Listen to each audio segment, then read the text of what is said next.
Let me switch to YouTube view. I miss my little laptop. I haven't used my little laptop in a long time.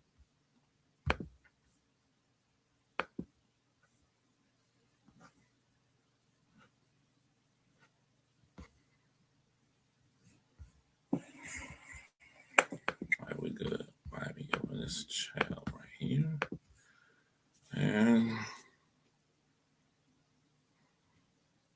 hold on, I'm on another page. I'm just testing something right now.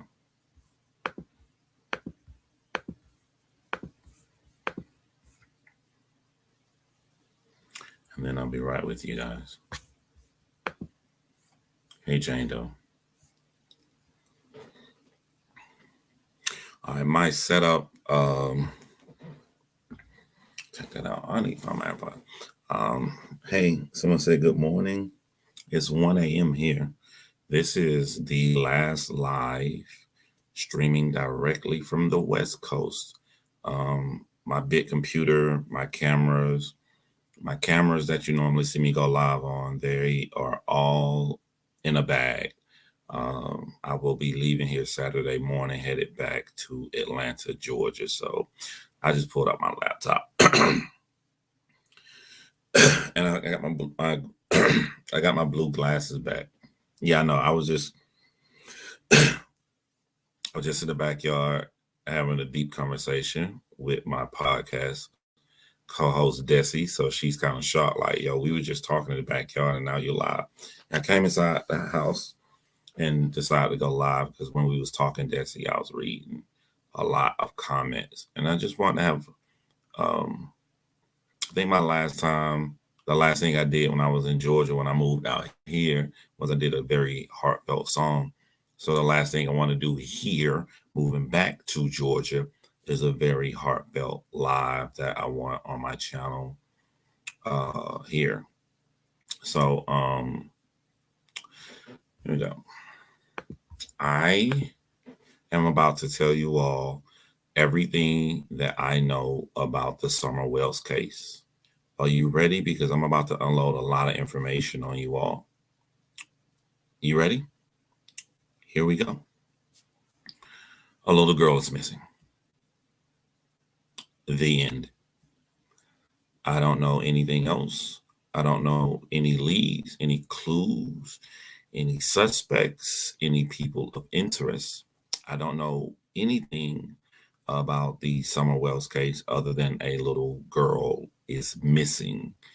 So I'm not on anybody's side. I never looked into anything. And if you look at my history on YouTube, I have pretty much either made a video about a popular case or stayed away from it. I never really followed a huge case every single day, looking at updates, looking at everything, because I know that our words matter. I know the power that we have over people. And when I was in the backyard talking to Desi a few minutes ago, I said something and it kind of shocked me. You know, one of those things when you say out loud, but when you say out loud, you're like, oh my God. I said that I hate true crime fans. And I was like, wow, that's the truth. I literally hate people who are fans of true crime. I don't think anybody should be a fan of true crime. I didn't get into this to talk to fans of true crime. Um, I have always wanted to speak out and help the victims and or the families in everything I've done. When I did Vera Joe uh, Mesler Smith's case, no one had done it. The only video that was out there was John Lorden's video. It wasn't a popular case. When I did Jaron Lockhart, nobody had done it. When I did Zach and Addie, it wasn't a lot of videos until around the time I was doing it, because it take me so long to put stuff out. People find out that I'm doing it, and then they start putting their stuff out, which is great. It shares more awareness for cases. I'm just letting you all know my MO has never changed. I love when I talk to a family member one-on-one and they feel very sad, they feel like no one cares about the plight of their family member. They feel frustrated. They feel, I don't understand. Like everybody is on this one big thing, but there's no resolution to my family member that's still missing, my family member whose case is unsolved. So I didn't even know about Summer Wells or anything, and people kept coming to me, and it was like, you got to check on this. Friends calling me saying that this person seemed weird, seemed crazy, and like how I process information is a lot different than other people. For instance, if you telling me that there's some weird stuff going on and people doing shady stuff on a case, in my brain, I simply look at it as, hmm. I don't look at it as, oh, that's weird. Let me put that in a title, sensationalize it, and talk about this one weird thing this person is doing for 2 hours. And then the next day, when we hear something else weird about another person of interest, let's talk about that for 2 more hours. I've never done that. I've never done that because to me, the only thing that matters are facts. You know, uh, the same weird things when we think of true crime fans who I hate, they like this stuff and they feel that they are more special or more important than law enforcement. These weird things that you see of these people in these cases that you see as a suspect, the police see it as well. You don't hear the police talking about it because you can't do anything with someone acting weird. They note it in their mind, they note it in their notes, and they hold that until they find evidence. When the police find evidence, they move into arrest. When I get concrete evidence, I move into then create a documentary or create a compelling video. But I don't see it as an opportunity to do these things. Everyone who does this is not wrong. It just really depends on how you report the information. I'm going to list some numbers off to you guys, to some YouTubers, and let you know because people will go, well, John Crimes is just jealous or whatever they say. His numbers are moving.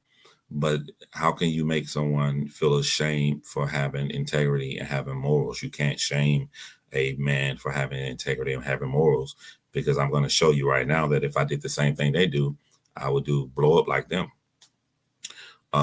There's a woman who been on YouTube for 2 years. All she did was drama. All she did was dox people. All she did was very devious, dirty things that she should not have even been on a platform for harassing and bothering individuals. Uh, One day in her small drama world, she got with another YouTuber, and then she reported on a Summer Wells case, and she blew up to over 12,000 subscribers. That's huge to her because she's never been in this realm before, right? That's bad. She takes the situation. She says things that aren't true. She says salacious things that'll grab a true crime fan, not a person that wants to see Summer Wells' case be resolved. And they're not special. There's another YouTuber by the name of Chasing Truth who reports on the facts, and she waits. She does everything the right way. She reports on Summer Wells. Her channel went from 15,000 to over 30,000, or 15,000, 25,000. So she got over 10,000 subscribers. The same as the bad YouTuber. Duty Run went to 53,000 subscribers from like 30 something thousand subscribers. He got over 20,000 subscribers. I can keep going with this information that if you go out here every day and you report on these things, you're going to get a lot of subscribers because you're going to get a lot of people that are very interested in this case so much that the only thing they want to do is hear and talk about it every day. And once you become a fan, not a person who wants to see a crime get solved, you're going to be here every day looking for that person that can give you that same stimuli. It is a selfish act. It is a stimuli that you need instead of you really caring about Summer Wells. It doesn't matter if you are a good person and you do it the right way, or you're a bad person and you do it the wrong way.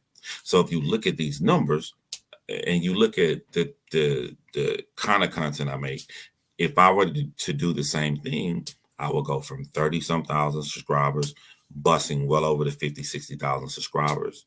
I don't do that. This is a conscious decision that I make because I have never done that. I've never been the type that's going to sit up here and report on things like that.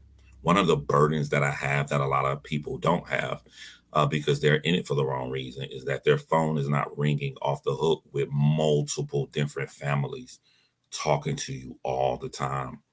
I'll sit here one day, and I said on another channel, I'm sitting here and somebody went to harass the family members of a sexual assault case you guys know I'm working on. To hear them on the phone, to hear their cries, to hear their plights, I jump out and I defend them. When when Sandy Rusick watches my channel and she tells me, you have a gift, that you take up for us. Those are the things that people don't get when they are bad people. They don't talk to the families. So since they can't talk to the families, they go out to try to vilify, to make more dramatic news for true crime fans, and the fans gravitate towards that. And since this YouTuber is giving them this fix every single day, they have no problem dismissing and putting down family members.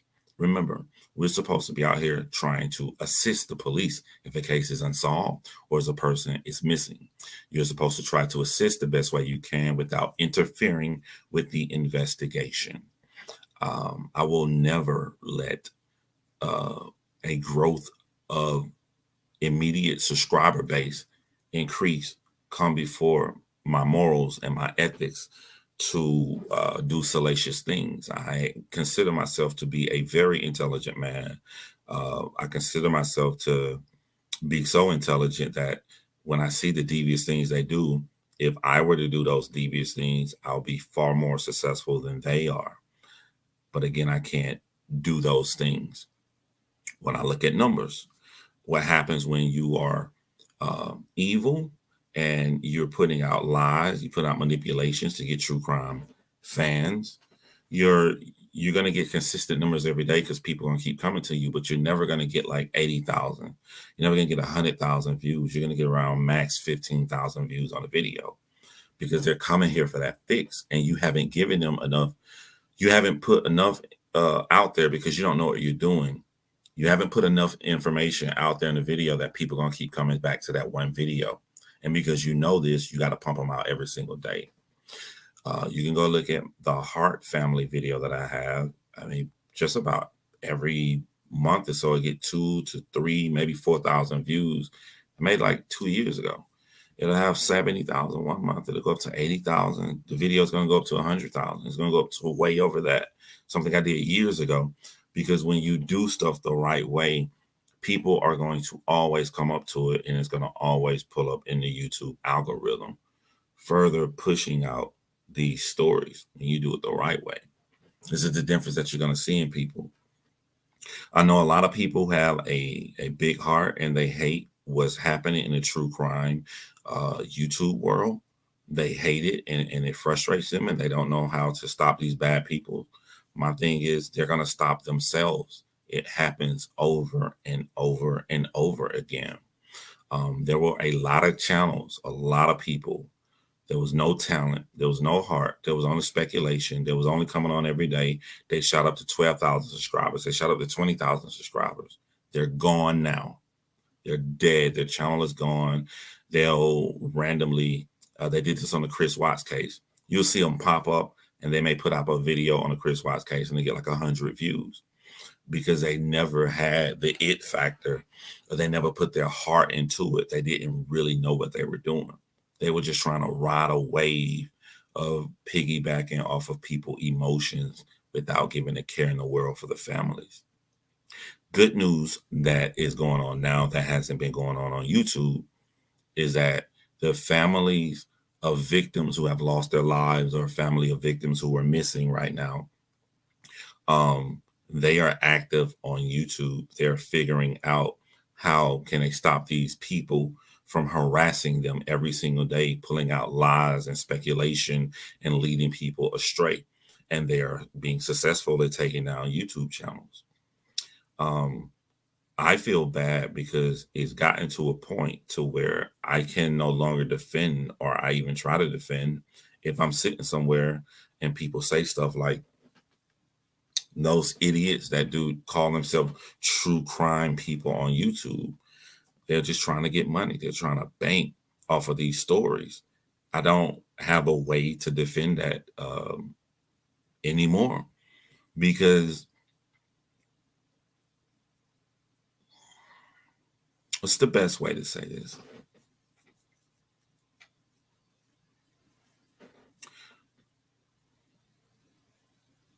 In a short,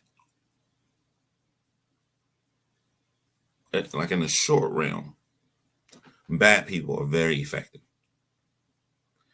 Bad people are very effective because it takes a while for good people to go to the level of thinking that this person can be this devious. If a person comes on with a soft voice and they sound like they care, it is in a regular human being's natural instinct to think that they care. They're going to follow them. And it's going to take a while before they figure out this is bullshit. What I'm saying is bullshit. What I'm saying, this person is ranting and raving and calling the family members live and harassing and calling them. At first, they're trapped into the matrix. At first, it was like, well, I like this person. I think they're a good person. I think they really, really care. So that family member must be crazy. So it is okay to call them. It's okay to harass them. It is okay to do these things. And they don't even realize they've left their own morals. They've left their own principles. They haven't realized. Think of a YouTuber like this.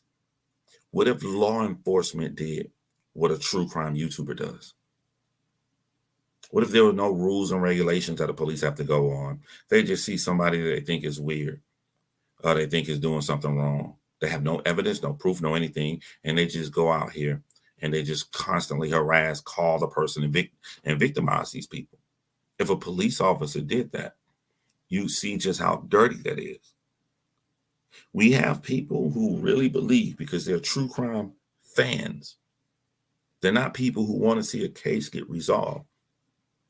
They're not people that want to see a little girl get found, but they're true crime fans. So they want to see the soap opera. They come here. They want to see these people yell and scream and cuss and harass because they're fans of the soap opera.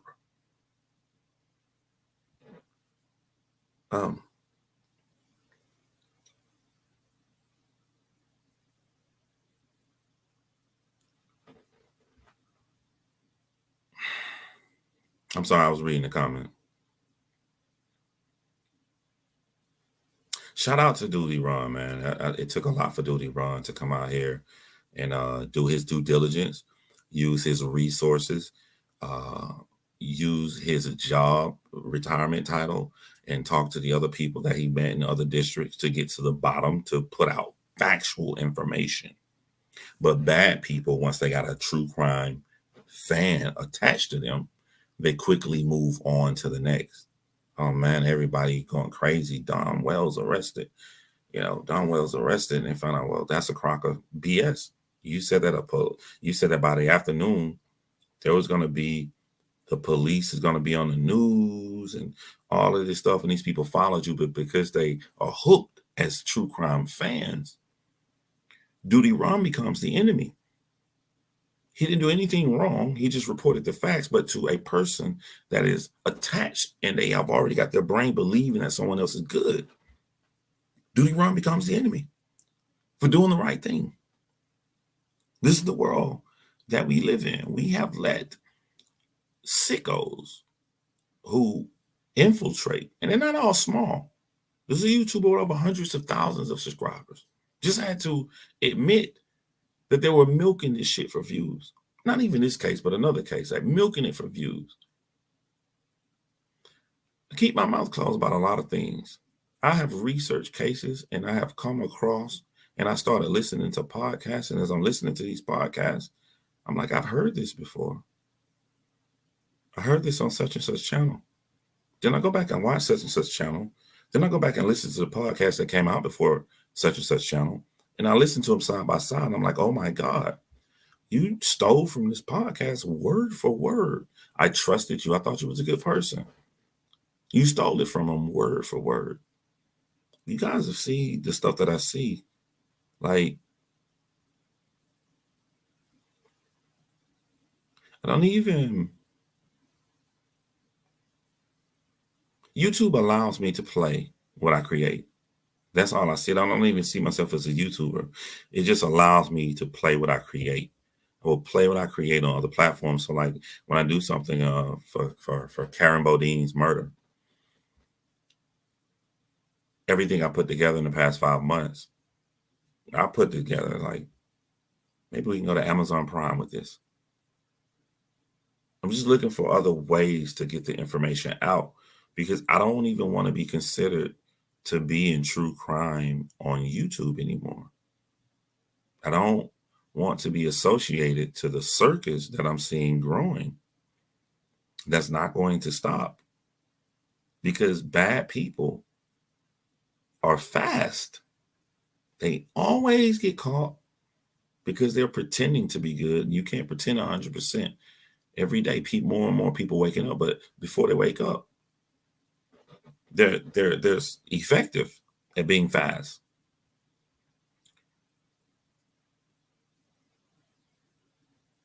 I'm so curious in your thoughts on another LE creator. If I haven't said a name, I don't know him. I know y'all ask me about a lot of these people. I don't watch. I don't watch. They stuff don't pull up in my history. I don't know the people y'all know because if they're doing some foul stuff, I'm not interested in watching in the first place. I've heard y'all say the name Chris Madonna. I've never in my life watched a single second. I don't know how he looks. I don't know how he sounds. I just know the name that comes up. Why would I know who a Chris McDonough is if I don't even know a single detail about Summerwell's case? I said I was going to do a Summerwell's video. I've been so turned off. Like, I don't want no parts of it. I'm not. What would I have to offer to the circus that's going on around this case with these people and all these insinuation and these lies and these frozen milk jugs and stupid theories that are going around? That's not nothing that I want to get into. I like talking to families and we come together. I'm working on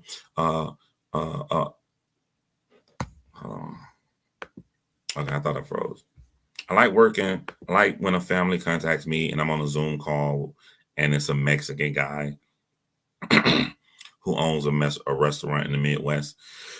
And he's the nucleus of his family, and his restaurant is helping secure jobs for everybody in his family, and everybody in the town loves him. And he goes out to his car and he's brutally murdered and no one knows who does it. I want to get that story out there so we can try to solve that crime. And that's not going to bring the numbers up on my channel that much because people aren't talking about it. But it's what I like doing, and a conscious decision that I make, that I want to spread awareness for the cases that people aren't talking about. This is yeah, I don't know any word to say. Desi, he's Mexican. Yeah, he's literally Mexican. Like the family, the aunt talked to me.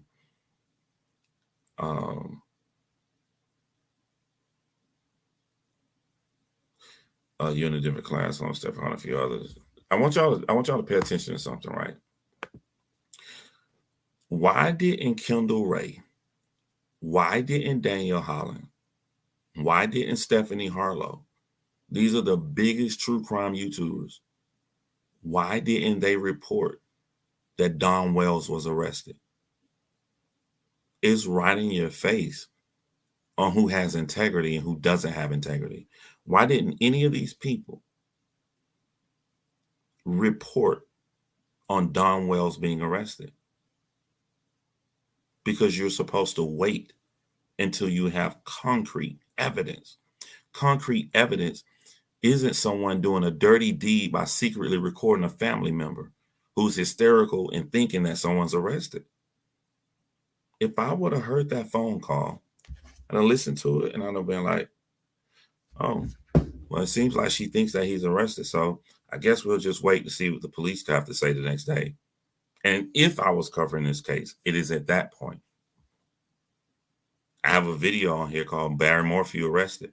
You know when I made that video? After the police announced he was arrested. That is what you're supposed to do if your heart is in the right place. But if you are just somebody who you don't know what you're doing, all you've ever done was deal in the depths of gossip and drama and calling CPS on people and doing all kind of dirty stuff, and all of a sudden you hear this Summer Wells case, so you decide that you want to be a true crime YouTuber now. If that's interesting to you, when you hear that phone call, your brain is different. You don't know what you're doing. You're in it for the wrong reason, and you don't know what you're doing. You have two things going against you. So when you hear that phone call, to you, that's your signal to go get the views. It is very simple. It is very simple that when you see someone who has integrity, it is very, very simple.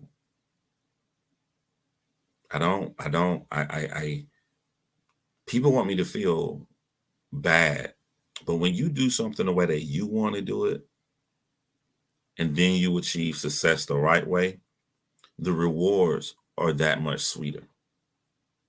The rewards are that much greater than bending and folding. I've had so many opportunities in my 2.5 years doing true crime YouTube to where the biggest jump I got was when I did the Gannon Stalk video. Every video I've done, the family liked it. I did Gannon Stalk. Gannon Stalk mom really, really liked my video. She immediately posted it. Gannon Stalk father.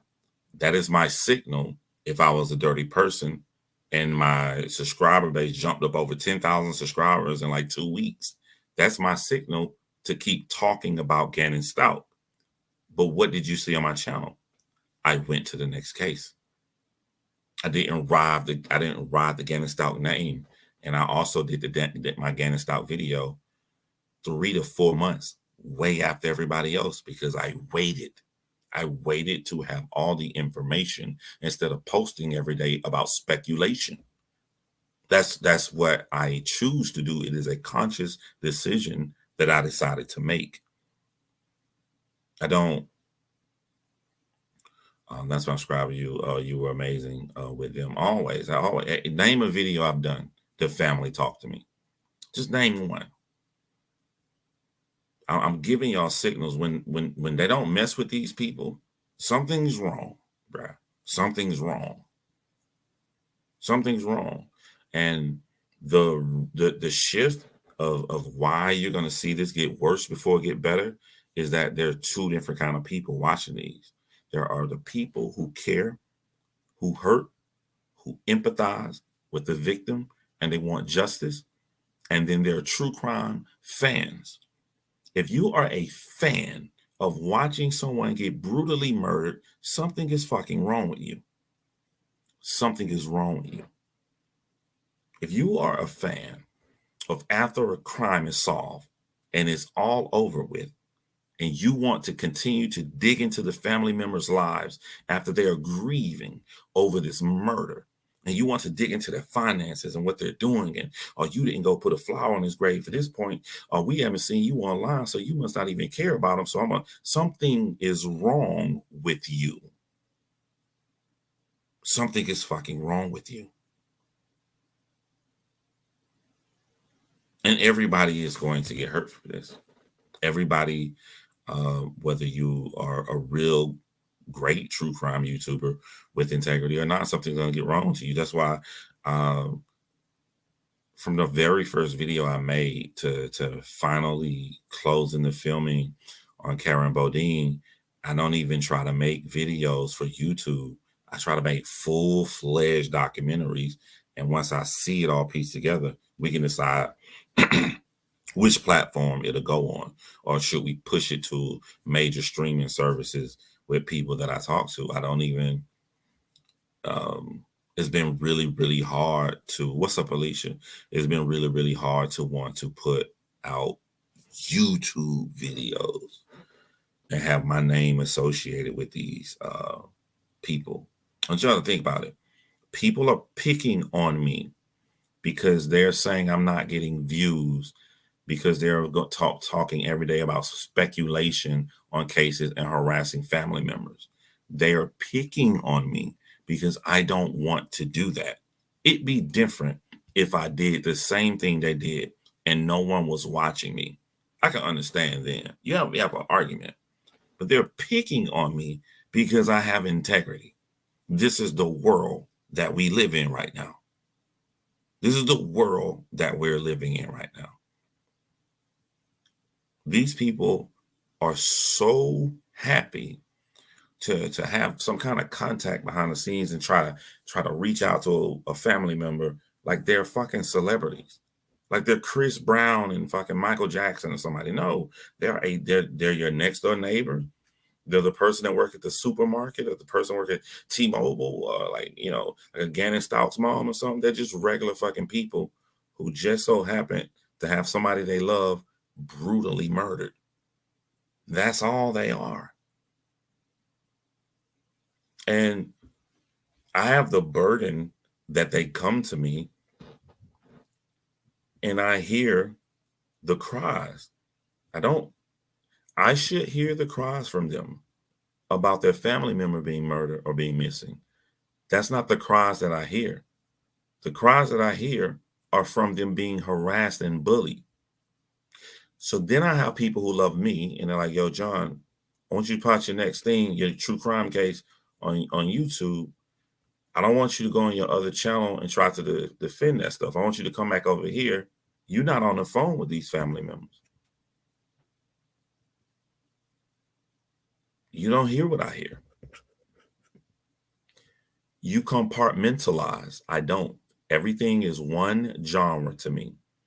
Be it I make a compelling video like I did for Vera Jo Meswick Smith, or I tell somebody to go fuck themselves because they're harassing the family. It's all the same to me. It's all helping. It's all helping. That's all I've ever done. And I'm never going to be ashamed of that.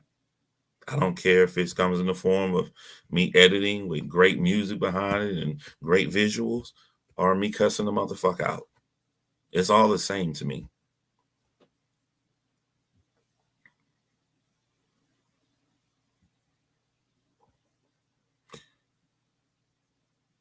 It should show how much emotion is presented that this person cannot keep healthy boundaries or emotional attachment. Over displays of emotion don't equal genuine empathy. It doesn't matter if you yell or you talk calm. You have to listen to the words coming out of somebody's mouth. Someone attacked a family member and they said that they've done more for the life of a dead child than the grandmother did. And their reason for saying that they did, this YouTuber who don't know this family said, I did more for the grandchild than you. They didn't do shit for the grandchild. It was Cash Gurnan's case. And Cash Gurnan was taken from his crib and brutally murdered. And the police got the guy who did it within fucking a day. They didn't do shit. They didn't, what did they do? The cops saw the video, saw the guy, arrest the guy. And then they take this information and they start contacting the family and harassing them and say, I did more for you. You don't know everything this person did for that family. Why is this even a conversation? It doesn't matter if you say that softly or you say that with extreme passion. It is the words you're saying that makes you a piece of shit. But when you got true crime fans, not people who care about solving a case, when you got true crime fans, this is exciting to them. This is why I love this YouTuber. Oh, they're so passionate. Look at how they're putting that grandmother in her place that she belongs. Keep attacking the grandmother. Keep calling the grandmother on your live. Let's get these views up on it. That is disgusting to me. That's disgusting to me, man.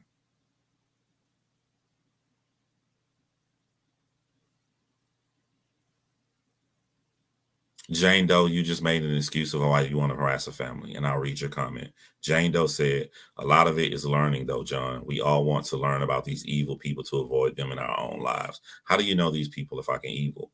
Someone killed Cash Gurnan. They are arrested. That is it. Nobody on fucking YouTube has more knowledge than the FBI, than the fucking the detectives who had all these years of experience on the case, who have found the killer. So you go in and dig and try to learn everything else about every single family member to harass them while they're grieving or anything. You want I don't give a fuck what you want to learn. That's disgusting to me. That's disgusting to me. That is unnecessary. You wouldn't want nobody doing that to you, Jane Doe. Somebody murders your child. Would you want them doing that to you? Would you want them doing that to your mother? Would you want them doing that to all your other family members? Pulling up their credit address, filming their house for a live for 6 hours. Someone went live for 6 hours with the camera on the Wells house. What makes a YouTuber get away with more stuff than law enforcement can get away with? What if law enforcement took a helicopter and just beamed a big ass light on a house for 6 hours? No warrant, no anything. They're just gonna beam the light of 6 hours. You can have it playing on the ABC News, and we're just gonna talk about these people. They would get murdered in the press. What gives a YouTuber special privileges that this is right to do?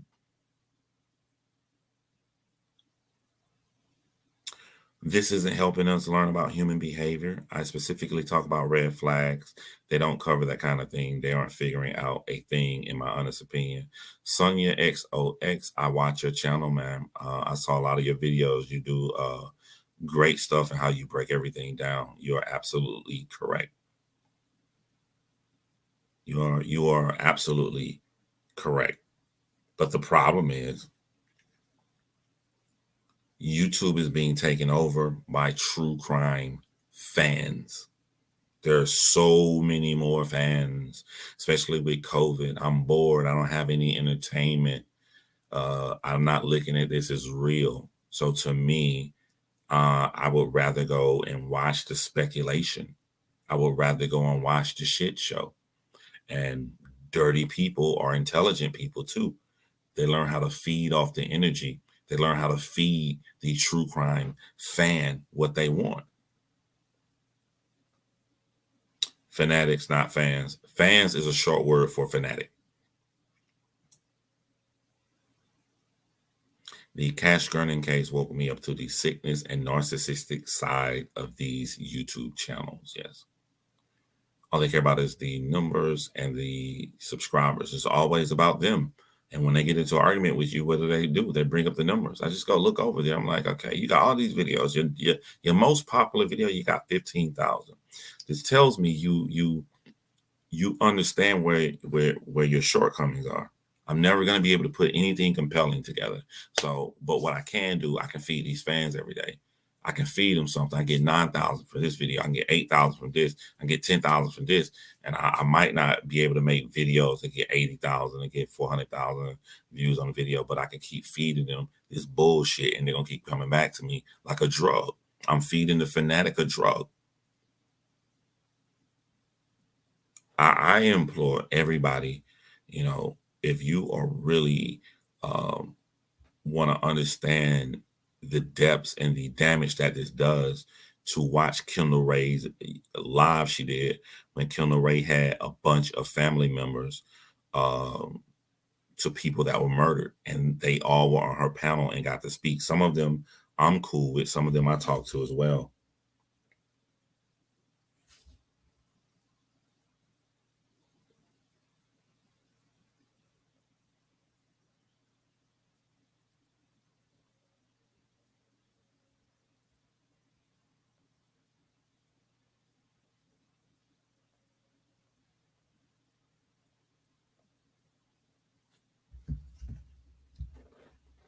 I tell my girl, Desi, good night. They get their info from Facebook and Google, nothing more, because they don't know what they're doing. They've never done this before. They're jumping in it If you did nothing but drama, you yelling and you arguing with people, you doing dirty stuff, you're recording regular phone conversations, so you can go live on a YouTube channel and then play the recorded phone conversation that you did of somebody else. I want you to watch how drama transitions into now doing true crime. This YouTuber did nothing but drama, was in a tiny drama community, not even a big drama community, just a very tiny one. People average about 2,000 to 3,000 views a video talking shit about the same people every day, right?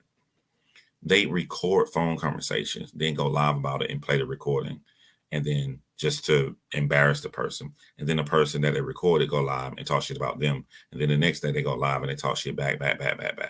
That's what they did prior to learning of Summer Wells, and now all of a sudden they're a true crime YouTuber. So since that's all they know, what happens?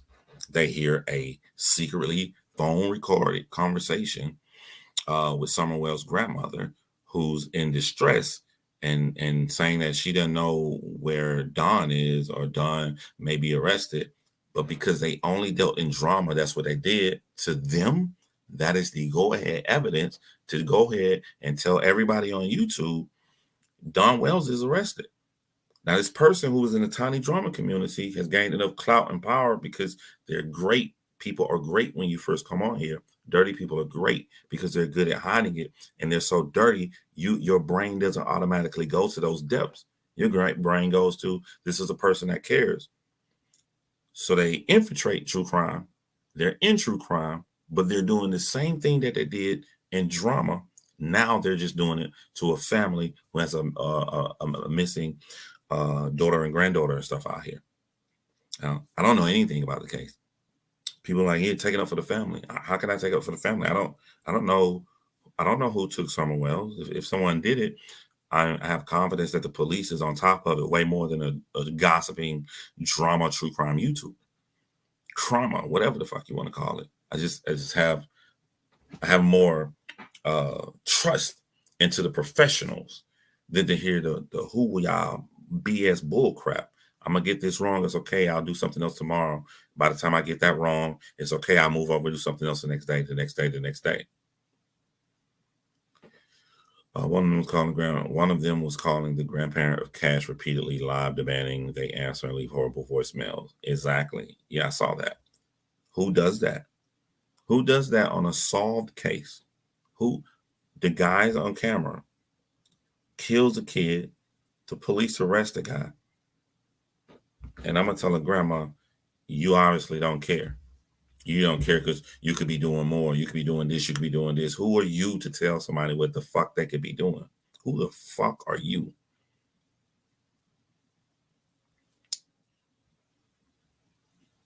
So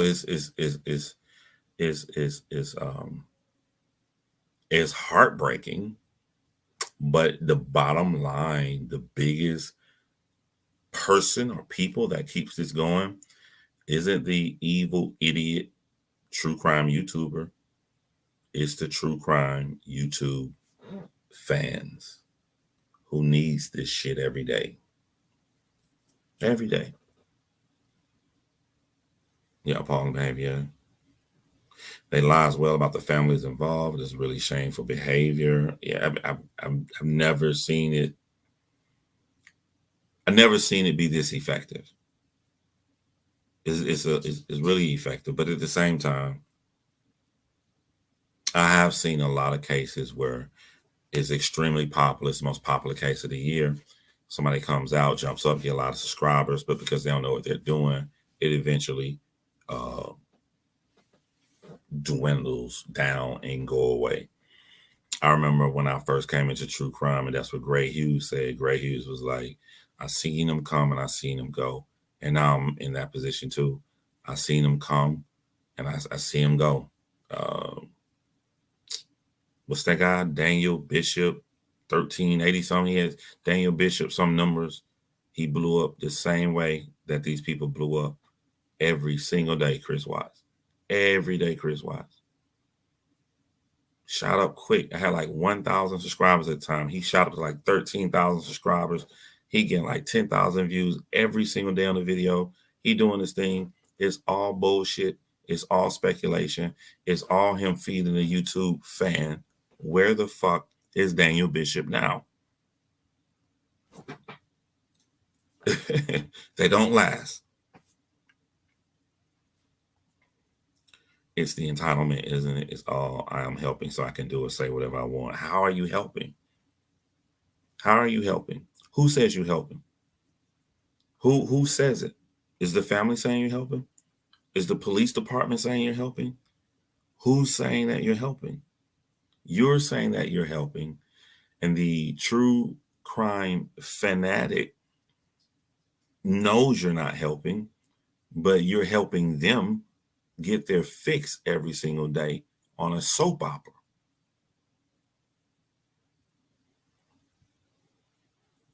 I want you to know the answer. I can't stand it. But you're not helping anything. You're not helping anybody. All I see, I mean, I was working two channels, working John Henn's channel, and I was working It's Been Real channel, and the same shit was going on both channels. I'm doing the Jessica Reed documentary, and the guy who did the first one is harassing them, vilifying them. Why? Because they decided to do a new documentary with me, and he felt that since they did a first documentary with him, they should only work with him forever now that they moved on. And I'm like, yo, if you really care about the awareness and the case getting solved on the sexual assault, you would want this family to work with as many people as possible to spread the story. Why is it a problem that they decide to work with one more person? Because it was never about the case. It was always about the clout. So I get frustrated and I'm trying to help this family on one channel. And then I go to the John Henn's channel and people are harassing grandmothers, two on the same day. One harassing Cash Gurney's grandmother, one harassing Summer Wells' grandmother. And then the fans are acting like this is the movie Gladiator. And the families of a missing girl and the families of a deceased, murdered little boy is in a gladiator pit and they're all riled up. Yay! It reminds me of the film Lord of the Flies. It's like, a person comes out of drama and they feel like they got the conch. They got the conch and they can blow on it and they run everything and they're assigning who gets murdered. Yeah, it's like people have become numb and lost all feeling. Victims are treated like characters. I couldn't have, Ashley Hansen, I could not have said it any better. I could not have said it. They're treating people. But I want you to think like, okay, let me just take Ashley Hansen since she just said that. Ashley Hansen is just a regular person. Somebody close to her gets brutally murdered. And now she's a character that you guys can just go and harass and bother. It's disgusting. And I want no parts of it. I tried. Okay, let me do a documentary on a popular case. That'll blow my channel up. What did they say do? What's the little girl who was in pageants? I was supposed to do that. I couldn't do it. 1 billion people did that. It's popular all over. I saw no interest because I know how those things turn out. I felt like I wanted to do a documentary on Summer Wells. I put the community post up there and I started seeing all this nastiness. I don't want any parts of it. These channels jump from the boys to Summer. Then I think soon as a new child goes AWOL, both of the cases will be forgotten. It's disgusting. One of them literally said, the cash cow that you'll get all the money from is the Summer Wells case. It is so bad that back in the day, dirty people would say that behind the scenes. It is so bad that dirty people can go on their YouTube channel, tell their audience the cash cow that will get you all the money, that will get you all the views is Summer Wells. And they aren't lying. If I come on every day right now and discuss Summer Wells, I would instantly jump up a good 10,000 subscribers at the most minimum. Most minimum. These people need to have a good look at themselves. I watch channels I thought I could trust, and then they do something exploitive, or one channel even started working with the defense team while talking to the victim's family. They'll do anything, bro. You'll see that there have been big YouTubers that like they vouch for me or say something nice, and you don't see me mention them no more. If I instantly just stop saying their name because I'm not trying to get in drama with them, I just don't fuck with them. I see what you do. I saw 10 of Life coming a mile away. I forgot what case I was looking up, but I was looking up and I was doing research on the case on a video I did, and she had covered it. And then I watched one of the video. I'm like, wait a minute, you said what? And now, I mean, Lord of the Flies, good movie. Yeah, Lord of the Flies is an excellent movie. Everybody needs to watch Lord of the Flies because, I mean, whoever wrote the film, not the film, just the book, Lord of the Flies, they had a great understanding of the human psyche. The Lord of the Flies is the same as the Cowboys. Cowboys went to a new land. There wasn't that much law, and you saw what human beings do when there isn't law. Lord of the Flies is little boys on the island. There's no law. You saw the depravity and what they turned into. So what's next? Little boys on an island, people moving to the Wild Wild West. Now we have the internet. The internet. The new Wild Wild West. And people are going to behave in such crazy ways. But like at the end of Lord of the Flies, civilization came to that island, got those boys. Just like the cowboy days, civilization came. You know what I'm saying? Texas, California, all that shit, same as New York and everything now. This same thing is going to happen to the internet. Laws become created swiftly the more damaging human beings do stuff. Cars would run into each other until insurance was invented. But again, as I said before, this is going to hurt everybody. It's going to hurt everybody, you know. The police department are going to continue to have so much problems that now they have to factor in YouTubers and how YouTubers can hurt the cases. And if this keeps going on, then new laws will be passed. YouTube will have their committee sit down and see, well, what are we going to do about our platform? You know, are we going to demonetize and just shut down every channel that speak on true crime? Everybody's going to get hurt. What's up, AJ Graves? Right, Luna. They targeted someone in that too. They believe to be the adopted mom. It was on the news. Yeah, that's why you know, to me, YouTube is just a place I can put a video, but I'll put it anywhere. You know, someone sent me there's some kind of crime convention that's going to be September 25th in Savannah, Georgia, So as soon as I get there, I'm gonna try to get involved into that and see could I get Karen Bodine's trailers played at this location. I don't think I'll be done editing by the 25th because as soon as I move to Atlanta, I got a lot of stuff I got to do. I got a new job. I got a new place. I got a lot of things that's going to be taking place. What's up, Tracy BK from South Africa? There needs to be some level of accountability, or it's just a free-for-all harassment, bullying, false information. If you are a family member, before I say this, y'all remind me if I forget my train of thought. I have to do this right now. See the way. I don't know you, right? And I don't want to come off in a bad way. You have been typing in all caps, screaming and telling me to check my email because you sent me something on a case. I know that you sent me something. Could you, I don't know I'm trying to say this in the best way possible. Could you please stop doing that? That's not the way you're going to want to get attention when we talking about something and having a conversation and everything. Like, there are people here who are on my It's Been Real channel. I don't even like when people type in all caps because it's like you're screaming at somebody. I don't know who you are. If you lost a close relative in your life and you feel like no one is talking about the case, I will always check my email. No one has ever sent me an email on a case. As soon as I get an email about a case, I put a star by it.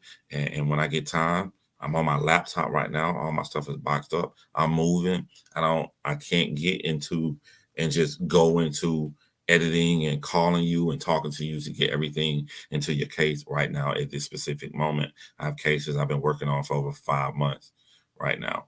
But you don't have to type in all caps and scream and say the same thing over and over again. I see what you're saying, and I hope that didn't come off as too harsh or too rude. I would definitely get to it.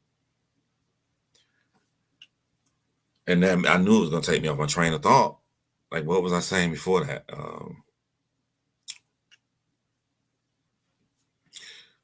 I was wondering, couldn't the police do something about interfering with the live investigations?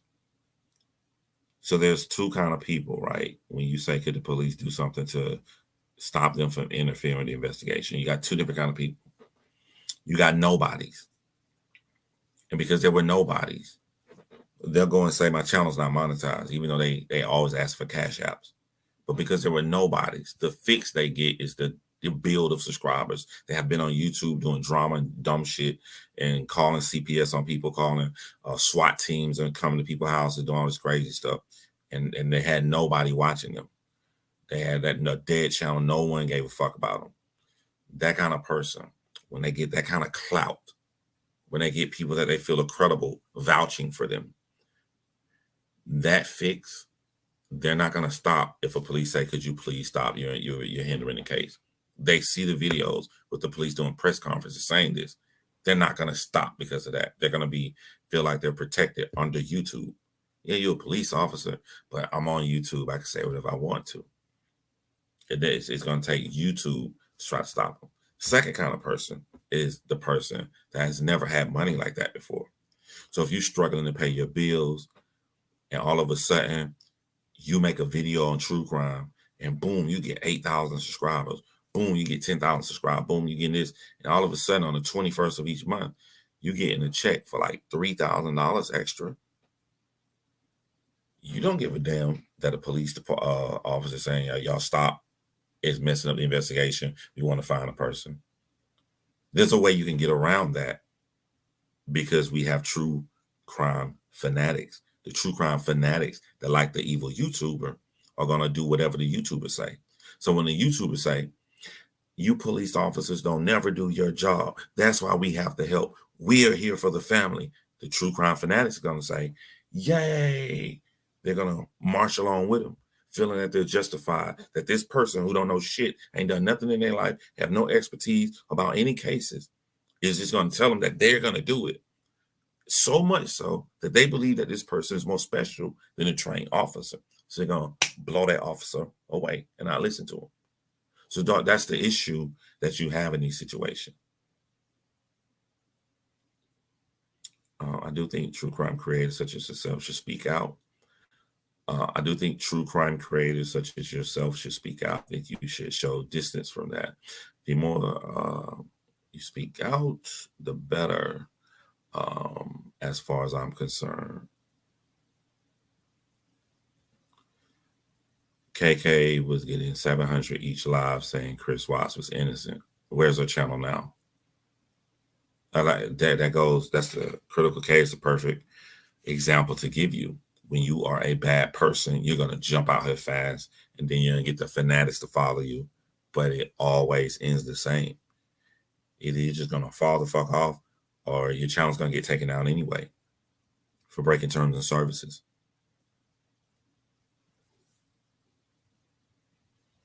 The sheriff work in Summerwell's case in the beginning said in the beginning he didn't like all the social media talk. Yep, they kept on. Yeah, they're not.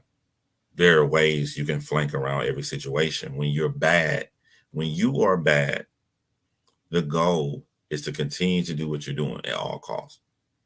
Remember that night, Armchair Detective said, if Shanann's family came on his live and told him to stop, he stopped. He didn't think they ever come on there. That's why he said it. They came into his chat and told him to stop. He stopped for one day. But the goal of a bad person is to continue to do what they're doing.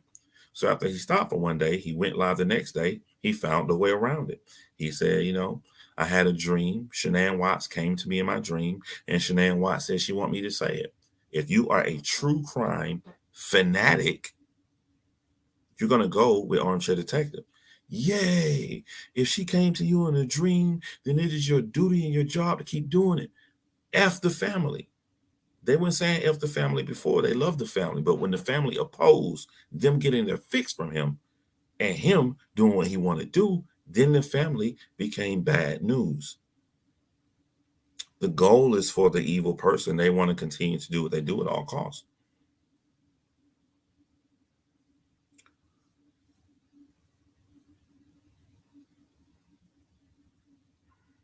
In the UK, high-profile cases, especially involving children, have a liaison officer. Their job is to look after the welfare of the family and keep the media away from them. That is awesome. I think that's awesome. That drives me crazy. Yes, girl, that the police are sitting around doing nothing. John Lorden, and you are my favorite kind of heroes. Thank you, Amy. Yeah, and AD hasn't. Now he's striking channels right and left for calling out his lies. Don't get me started on him. He's just a bad person, man. But to me,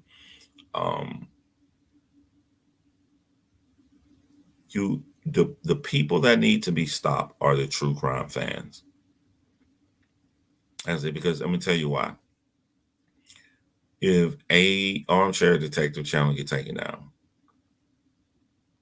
the problem is the fanatic. It's just going to be another Armchair Detective. You take these people out, it's not going to go away. The hole is still there for another bad person to fill up. So what's the real problem? The real problem is the true crime fan. That's the real problem.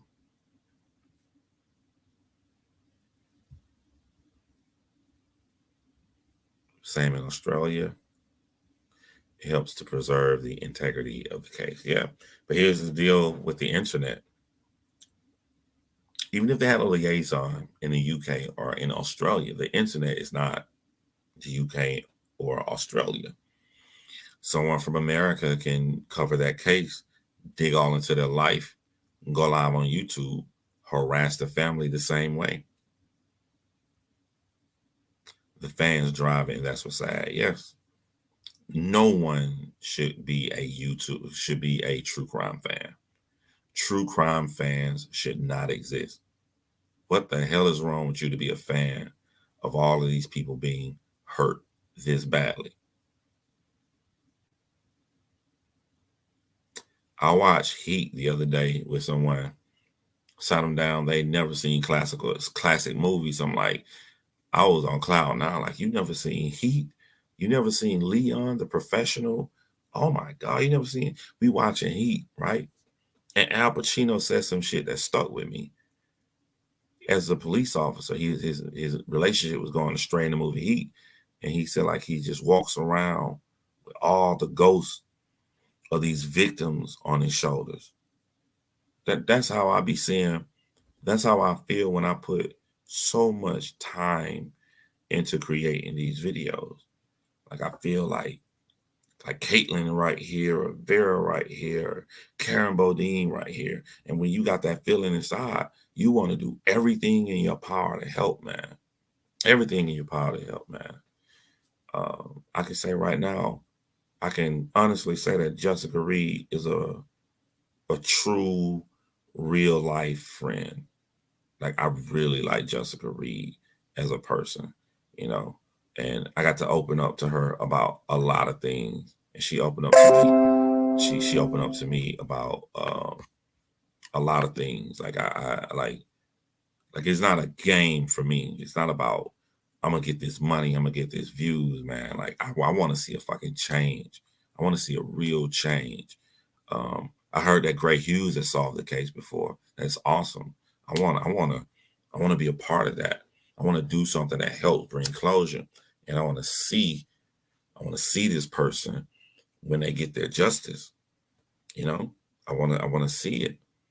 Um, I want to see. I did the documentary with Christine about her mom, Diane, being missing for 30 years. I would love it if they found her body. I would love to be there with Christine. It's not. It's real. It's not a game.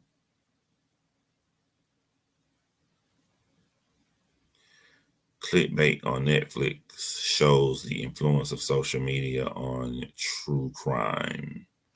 There is a very damaging documentary coming out that is going to talk a lot of negative about armchair detectives. In the word armchair detectives on social media, they are going to talk shit about true crime YouTubers, and they're going to talk shit about podcasters, and they're going to point out all the horrible things that happen, and it's going to paint it in such an unfair light. But is it really unfair? Is it? Are they really unfair? Because there are, even though I consider myself one, there are a lot of people out here that has taken advantage of this stuff, man, for their own gain, whether it's clout to feel important or money. Um, Look at my boo Crystal Light Clarity here. What's up, Crystal? You're not cause more trauma and pain in families because you're a good person. Always agree with everything you're saying. It's just a nonsense shit show at the Mo. I left social media years ago. Only, but it's getting bad. It's really getting bad because the bad people are becoming effective. You know, I used to be able to say, and this is quick. This is like months ago. We're not talking about years ago. We're talking about a couple months ago. I used to say, no, no, no, no, no, no, no. There's no drama, no bullshit in true crime. The real true crime YouTubers, the real people, like the John Lordens, the Kendall Rays, the Stephanie Harlows, the Daniel Holland. Those are the real people. The rest of that shit don't matter. You can't say it don't matter anymore. Television crews, let me tell you how TV works. Y'all be like, how are credible people in television coming to these sick drama fucking true crime channels that don't know what the fuck they're doing? They're going to it because they pull out a laptop like I got right here. They type in the case name.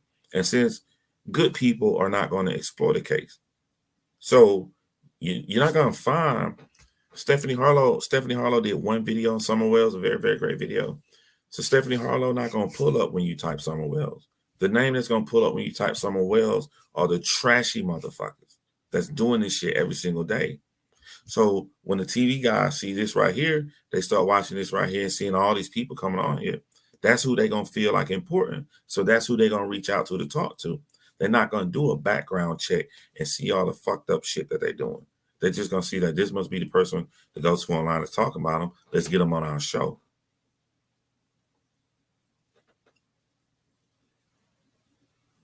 A bunch of tabloid YouTubers come up when you search Summer Wells. Exactly, Katie Kane. Tragedy pimps come up. They're just tragedy pimps. I think a lot of publicity stunts, because I mean that's all beef is, a publicity stunt. Look, got us talking about it right now. Somebody got to. You know, I play chess, not checkers. Playing chess, I would never do it. But again, I'm cursed because I literally talk to family members. I hear this shit, man. I hear how bad. I hear what the effects I have on them. I hear when they feel lost. I hear when they show me proof and evidence, like this person is saying a bold-faced fucking lie. Or I hear when they say, well, I reached out to the person because I thought that they were good, and I found out they were trash. I cut them off. Once I cut them off, they start saying all these lies about me. This is what I hear behind the scenes. They're like, oh, you're not going to talk to me? I'm just going to fuck you over.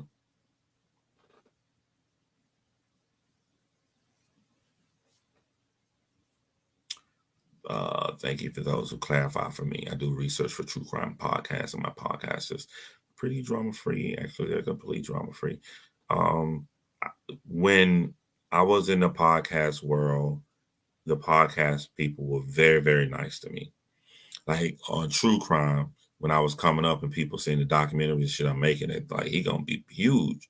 So they wouldn't talk to me. They wouldn't work with me. They saw me as competition, which is fucking stupid. It's stupid. It's a video. They're gonna watch mine. They'll watch yours. It's not a competition. But when I went to podcasting, all the podcasts was willing to help me. All of them was willing to give me pointers, do anything. They didn't see it as competition. It was like they were much more nicer than true crime YouTubers were. You'll get a true crime YouTuber. If you're bigger than them, they'll make a video with you. Then they'll take off working with everybody and they'll get way bigger than you. And then they don't want to work with you because you're no importance to them anymore. It was only about the numbers instead of doing a real collaboration to try to bring light to a case. You just get dumb shit like that. People want to be YouTube famous. Yamas, I got a song called Yamas. In elementary school age children, that's the number one desired occupation when they grow up. So, of course, everyone and anyone jumps on whatever's popular. Yeah. I had a true crime YouTuber I saw when that person was extremely small. They set out to purposely work with make a joint video with every true crime YouTuber, all of them. And every time they do another collab with one, their numbers blew up. And once their numbers surpass yours, they're like, I don't want to do it with you anymore. I don't need you now. Hi from the UK, John. I'd be interested to hear your view on why some cases go viral and others are almost ignored. The Summer Wells video every 5 seconds. I can't say why Summer Wells went popular because I never researched Summer Wells' case. It's pretty easy why Cash Gurnan blew up. Cash Gurnan put the fears in a lot of housewives and a lot of mothers. Imagine the everyday American mom seeing a baby getting snatched on camera from a crib. Lord, just look. So this year, 2021 is the year of the children, right? Summer Wells, Cash Gurnan, Orson. Wells, 1 murdered, 3 missing. 2020 was the year of Lori Vallow. Of course, that's going to be very popular. The lady had a gajillion husbands, and so many people died, from her brother to her ex-husband to her new husband's wife. It just was the crazy, bizarre circumstances that came out. Of course, to be honest with you, I am surprised Lori Vallow case isn't more popular. And if you're thinking, like, how can it get more popular? Lori Vallow case, with all the crazy stuff that went on, that should be up there with O.J. Simpson. That should be like on that level, that ultimate level, because you're never in your lifetime, you will never hear another case like Lori Vallow's case. So I think that case, I'm surprised it's not even more popular. What else was in 2020? The big case of 2020, Lori Vallow, Gannon Stout. Gannon Stout is pretty much the same as the Cash Gurnan situation. Is going to shake and scare the housewife, the mom, the classic American mother, because your husband got custody of your son. You don't have custody. Your husband has custody. He gets a new wife, and then his new wife kill your son. And you see, when you get the details, like the picture of him in the bed and the surveillance camera of his last drive out and coming in the house, when you start getting details like that, the American public is going to gravitate towards that.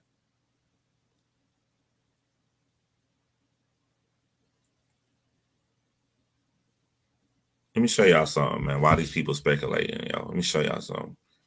And I've given this to some people. This is what I did like yesterday, right? When I was doing Karen Bodine documentary, right? I told her I have an idea because she got these face masks. Her mom is on one side of the face mask, and then on the other is the title of the documentary, Who Killed Karen Bodine? And I showed her the title, the cover to A Nightmare on Elm Street. I showed her this right here. I don't know if y'all gonna see it. I showed her Nightmare on Elm Street. And I said, we should lay your hair down. And you should do that. No Freddy Krueger glove. You should lay down with your hair out with your face mask on. And then we take it to a professional and do it. So, like, these are some of the still shots. So that's me when when I laid over her and I took the shot. And these are some of the ones. It's not edited. I mean, of course, it's not edited. It's raw. I just did this yesterday. But these are some of the shots we got.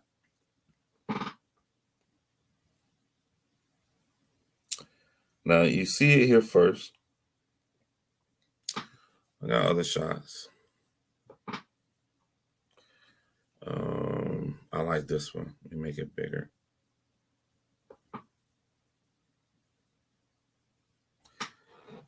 So then you take it to a professional and they glam it up and make a big poster trailer for it, put the words on it, make it cartoonish look, make it like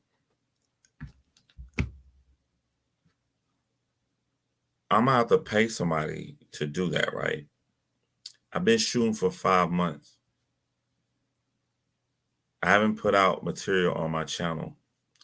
And you know I'm not an idiot. I say all of that to say how much more purposeful you can see. I just don't give a fuck to come and turn on my camera. I purposely choose not to exploit these cases, but to give my all to the families in the cases that I work on. There's no drought or anything. I don't want any parts of that.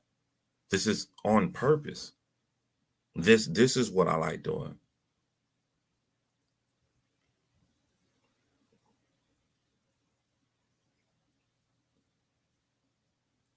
And when it come on my channel, the next video come on my channel, and you ain't seen one in a while, one thing I can say with full confidence, you will instantly be reminded John Crimes is different. Like I just can't nobody gonna do it the way he gonna do it. I'm gonna give you the best quality ever. I just don't give a fuck. No one has purposely destroyed their channel by being a dick to the YouTube algorithm than I have. I have went against the YouTube algorithm so many times. John, your channel blowing up, put out a video. I'm not gonna put out a video because it ain't ready yet. But John, you're gonna lose out the algorithm. I guess I'm gonna have to fucking lose out the algorithm then. But we gonna be all right. We gonna be all right. This is a purposeful decision. Because they're not gonna give it to you the way I'm gonna give it to you.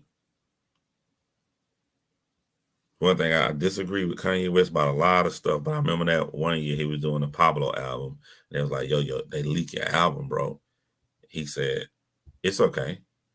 But when I finish with the real way I want to do it, they're not gonna give it to you the way I want to give it to you. And I felt them. I felt them when he said that.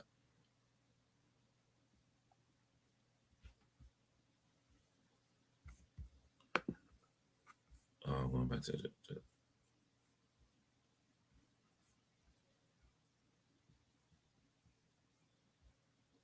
Sarah Lee. Pause so I don't catch up on anything.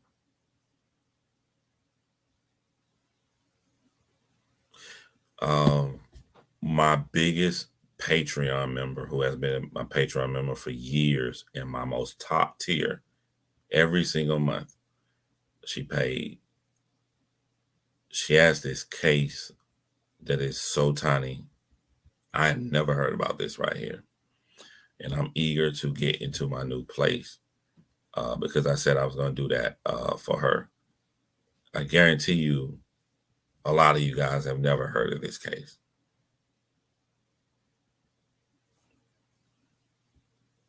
And she got me spoiled. Even Jim Can't Swim has me coming back to your channel.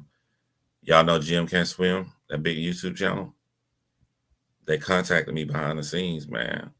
Said that they really like my work. That meant a lot for me, man. Jim Can't Swim contacted me. What the fuck? Shout out to my girl who never got too big to shout your boy out. That's my homie, man, Christina Randall.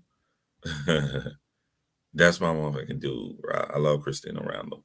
Christina Randall forever. I say besides Stephanie Harlow, Christina Randall is sending the most people to my channel. Yeah, Jim Can't Swim is great. Yeah.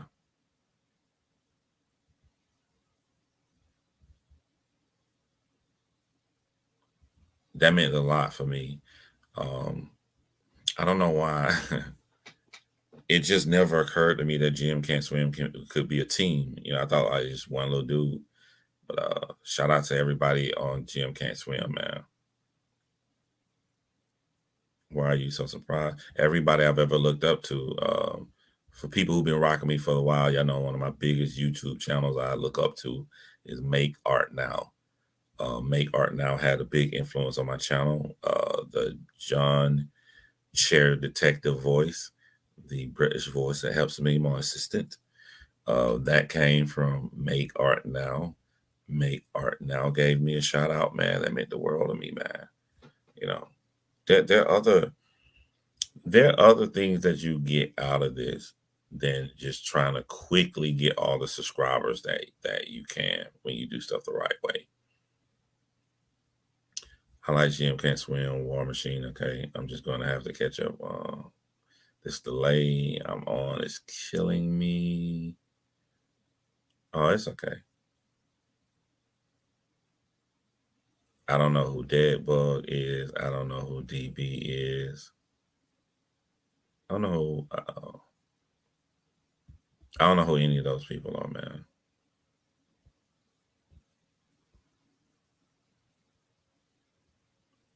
Oh my gosh, come on now. I'm still terrified of the 3 a.m. hour because my neighbor said, I watched Freddy the other day with someone who said that they've never seen it. I thought that was fucking crazy. How do you never see Freddy Krueger? But it seems YouTube put all the trashy channels at the top of the list. I don't think so. I think that if you like a case, there are YouTube channels that are going to talk about the case every day. Not all of them are bad. Duty Ron is great for keeping content and keeping stories alive. He talk about cases all the time. He's not a bad one. So you got some good people. Chasing Truth. I thought it was excellent that Chasing Truth came out and she vilified the people who said that Don Wells was arrested. You got some good people out here.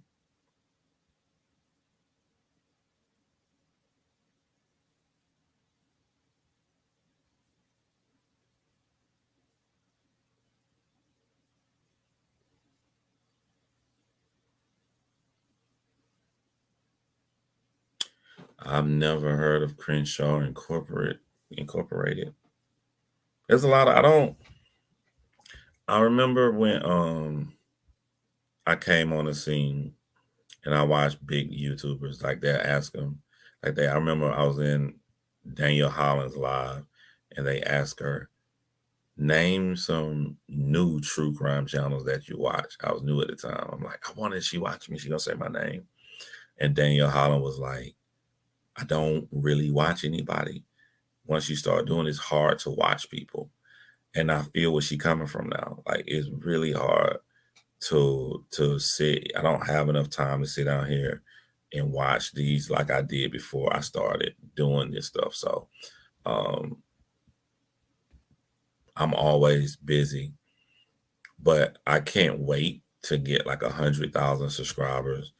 And then I go and see new channels and they have no idea that I'm watching.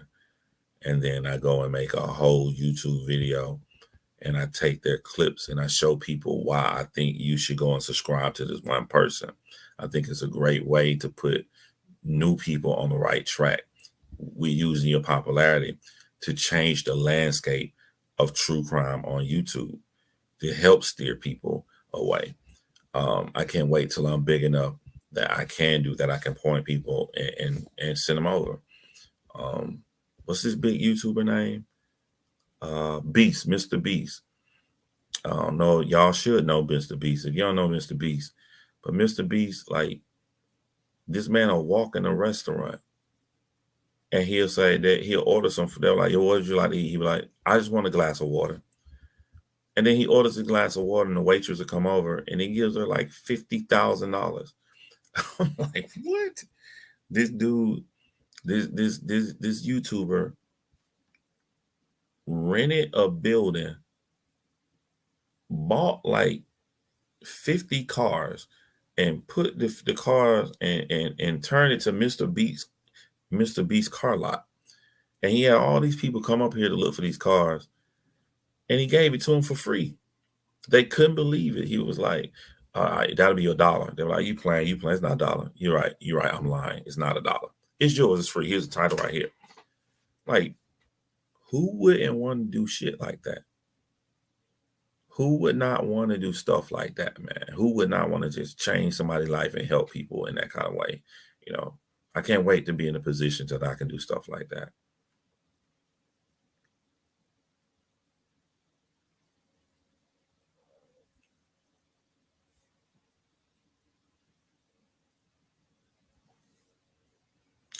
I respect the way you do your channel, John. I love a good documentary. Thank you, Spirit Seekers. Thank you, thank you. Um, there will be consistent content coming back on this channel as I do these documentaries. Um, y'all just gotta understand that Saturday, I mean, I'm taking a 4-day drive across the country. Uh, it's gonna be so gruesome. There's a lot going on in my life. To I can't wait till I'm just situated that I can just sit and put out content. I have not been situated. Like I gotta pack all this shit tomorrow, you know. And this was my last chill day here. Tomorrow, pack all my shit, and that's it. Go to sleep Friday night, wake up Saturday at 6 a.m. And when I drive across the country, I drive like 15 hours a day. I'm gonna drive from 6 in the morning to about 11 at night to the latest that I can drive before they'll take your money because you haven't checked the hotel. Normally it's around like 11 p.m. So I'm gonna drive from 6 a.m. to 11 p.m. and then I'm gonna wake up Sunday and do the same thing, hurrying, getting to my children. So like but once I'm situated, there's gonna be a shift in channels. There's gonna be way less John here. So I'm sorry if y'all like that shit. Um, there's gonna be a little less. It's been real, although I really love my It's Been Real channel. I love it, man, because I get to talk about social issues. I get to talk about things I'm passionate about. And I get to show people how you debate, how you can catch when people try to throw fallacies and all this other weird shit at you. I enjoy doing stuff like that.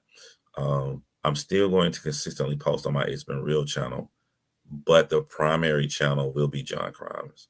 John Crimes will come before anything. So, um, if you are into, if you know how to edit, like pictures and all that stuff, and hit me up. Like the photos I just showed, if you want to take a crack at it and see you can make the cover art for me, I will send you the pictures. Let me know. I'm down to work with anybody, give you props, give you whatever you want. Just let me know. John, have you had any training for producing and directing skills? On me asking. My degree is in creative writing. I got to send that person my script too, by the way, for this television show. My talent has always been in being creative. You know what I'm saying? Like, um, that comes in the form of writing. Everything I learned about filming, I learned being as in the past 3 years, 2.5 years on John Crimes channel. My first video I made on John Crimes channel, I think my camera is over there. I had a cheap Canon T3i with a 50 millimeter lens on it with autofocus, and I didn't even know what autofocus was. I was trying to manually focus, so you saw my video a little blurry. I didn't know how to do anything. I learned everything by staying up all night and watching YouTube. If I want to know everything I want to know about aperture, I stayed up all night, and the only thing I watched was aperture. If I want to know everything about ISO, I stayed there and learned everything about ISO, lighting, all this stuff. I learned everything from YouTube. I just would type how to edit, how to do this. If you're passionate about it, you can learn. That's what I'm saying. Like,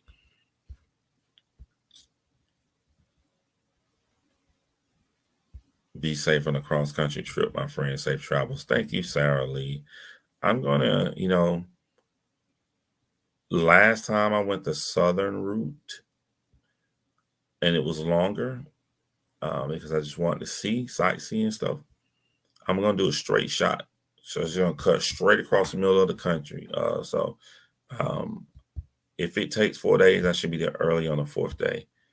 But I'm going straight there. I'm not stopping to chill, sightsee, see anything. No meetups. I don't want nobody to get arrested for stealing.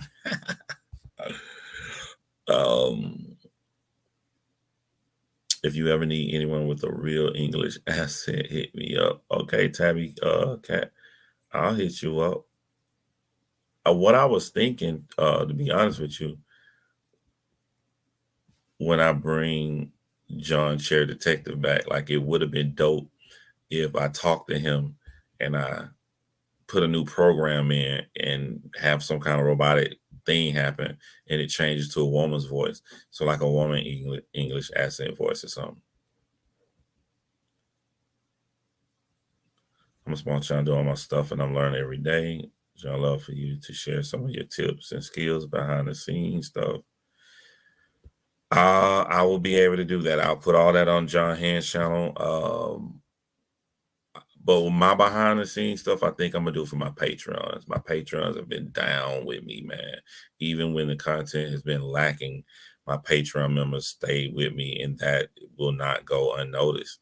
I'm a pessimistic person, so I don't expect stuff. So when my content wasn't coming out as much, I thought that people was just gonna leave my Patreon. I'm like, I was scared to look in there, and I look in there, and they're like all still there. I'm like, oh man, that shit mean the world to me, man. So I think a lot, especially when I get to editing the Jessica Reed documentary and I edit the Karen Bodine documentary, all that behind the scenes shit are going to be videos for my Patreon members.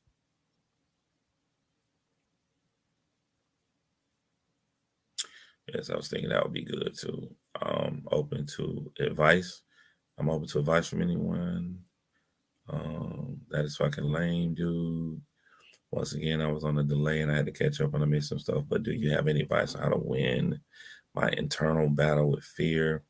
Emma wants to do a podcast, write a book thing. I think you should just do it. Why can't you have fear and still move? Why can't you be afraid? You're like, I'm afraid to do a podcast. Okay, still be afraid and keep doing it. Well, the podcast costs you about $8 a month to get Audio Boom. You get Audio Boom, you record a podcast, and you put it in Audio Boom. Audio Boom is going to send it to everybody. It's going to send it to Apple, Spotify, all that stuff. Create your own stuff. Go to Canva, and that's free. Or go to Fiverr, whatever that thing is. Pay somebody $25, $50. Make you logos and all of this stuff transparent. Everything. It'll come back in 3 days. You got your logo. You got your stuff. From there, you need to research the hell out of a case so you know what you're talking about. Research the case, then record, edit it, put it in Audio Boom. Boom, your first podcast is out. You just got to do it.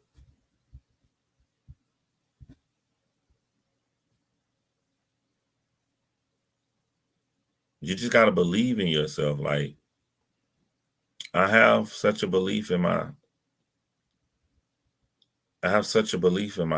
that due to me moving across the country, right when we have both we recorded our Jody Arias podcast. I haven't had time to edit it, do all the stuff to put out. I'm confident in myself. I'll move, get situated, get in, call Desi, and go right back into it. Like nothing happened.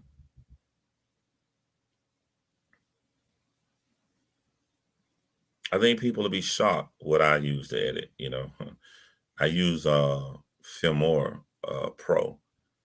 That's what I use. Filmora Pro looks just like Adobe Premiere, but Adobe Premiere, you got to pay that fee every single month.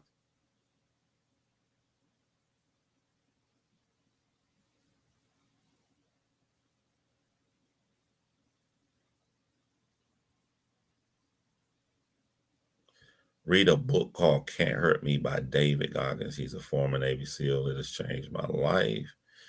All right, cool. I'll check it out one day. I won't be able to read anything anytime soon. I'll be honest with you on that. You got to think. My life is about to be picking up my kids from school every day. They chill with their dad. Their mom come pick them up and take them back to her house. Once they leave, I turn into John Crimes. The two biggest things I have to do in my free time are going to be Jessica Reed documentary. That's going to be the biggest thing I've ever done because I cannot do it by myself because I don't have a computer that can edit 6K footage shot on a red camera or $50,000 camera. Like, that footage is so big. So I'm going to have to be with my friend Tony. And that's going to be, you got to get two grown adults that's going to sit there and be together all night. So a lot of my time when my children are gone is going to be dedicated to doing the Jessica Reed. And then at the same time, I come back to my place and then I got to edit the Karen Bodine documentary myself. I can do the Karen Bodine. I shot that in just like 4K. People hold themselves by waiting to buy this and that. And third, before they start, everything I purchased, even this fucking Surface laptop, everything I purchased came from my Patreons. A lot of people, they get Patreons and they just put money in their pocket and doing shit. I put it back in my channel. I'm gonna tell you this right here. The best thing I bought for doing documentaries ever was those clip-on mics, man. Those clip-on mics changed so much of how I shoot documentaries because Carly liked to run her mouth. She loved to talk. So before I had the clip-ons, I have to sit Carly down and we got the cameras and lights on her and she just talking for the documentary. But then we'll stop shooting and we'll just be sitting around just chatting and she'll be like, yeah, the great thing about my mom, let me tell you the story my mom used to do. And I'm looking at her like, man, what the fuck you doing? Like, we need to have this on camera. Why are you, we got to put this on camera. And then, but when the camera is on, she knows the cameras, like she acts different. So I put the clip on her. She walk around, she just talking. Soon she started talking about her mom. I just, the mic already on her. I just put the camera on her. I got so much great footage with her just walking around being mic'd up when we walk to the stores and she passing out flyers and talking to these people about her mom death and stuff. Like, I'll never have that if it wasn't for my patrons. I just started memberships recently. I haven't even thought about a Patreon yet. But that's so awesome. You have such amazing support. Yeah.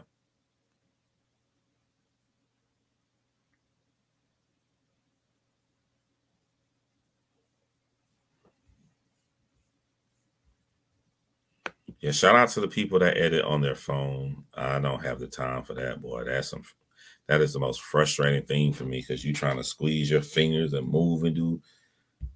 I bow down to all y'all who edit on your phone. You got way more patience than I do.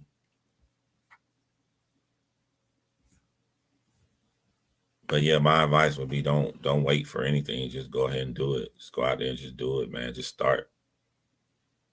If I would have waited till I knew all the stuff now, I'd have been waiting 3 years before I started my YouTube channel. I'm learning and growing every day.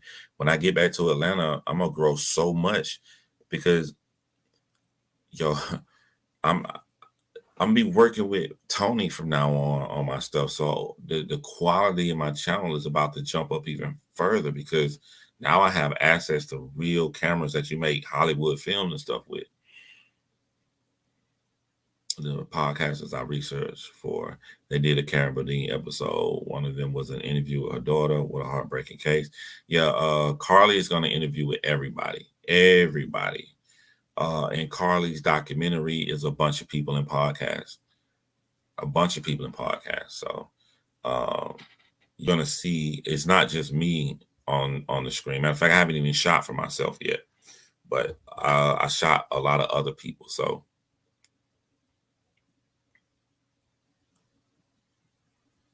What's one thing you tell yourself 3 years ago, John? Like advice to the new you back then? On what subject? On life or on a YouTube channel?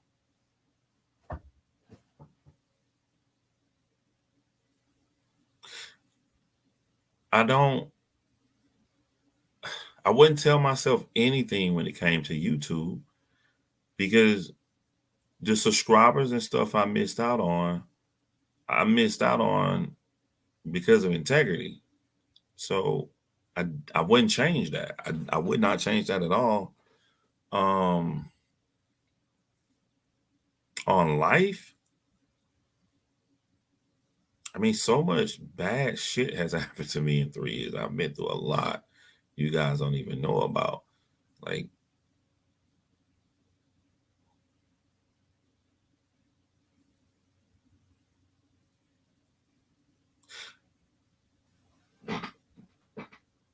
I just will remind myself the saying that I love from the movie The Crow, Brandon Lee's movie The Crow.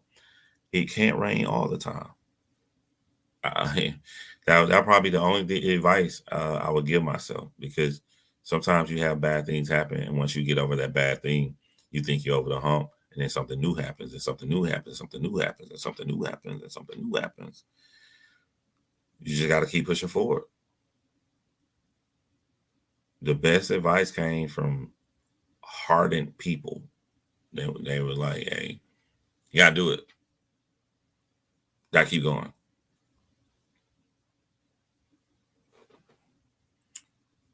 Thank you, MTGVTV. It makes you stronger. Speaking of fingers, have these things so called thumbs are murderer thumbs. They make smartphones so hard to use. No regrets, life lesson. Yeah, I'm not perfect, man. I've made plenty of mistakes. I made mistakes on YouTube. People think that when you're passionate and they like your YouTube videos, they think that you should only be passionate about that, and they get upset when I'm passionate about other things. I'm very passionate about racism. I'm very passionate about a lot of things in my life, and that's me. All that's the same person. They try to compartmentalize you and only want you to be passionate about one thing. And then when you talk about something else, they want you to be a regular person. They want me to be stand up. They want me to speak elegantly. They want me to not cuss. They want me to not yell. And I'm like, everything I do comes from me being an all around passionate person. And I wouldn't change that for the world because if you shut it off on one area, you're gonna shut it off on the other. If I shut it off on this right here, then I wouldn't be able to make the true crime content that you guys like that I make. I wouldn't be able to do it. So all of it's me. Was there any specific that made you want to do what you do as far as your documentaries? Sorry if that's been asked. What made me want to do true crime documentaries? A lot of people think that this is my first channel, which is crazy. It's Been Real is my first channel. Um, and what I used to tell people when I would go live, and then the live is over and we talking like I'm talking now. It'd be at the end of the 2 hour live, and I'll go, yo, I'm be honest with y'all.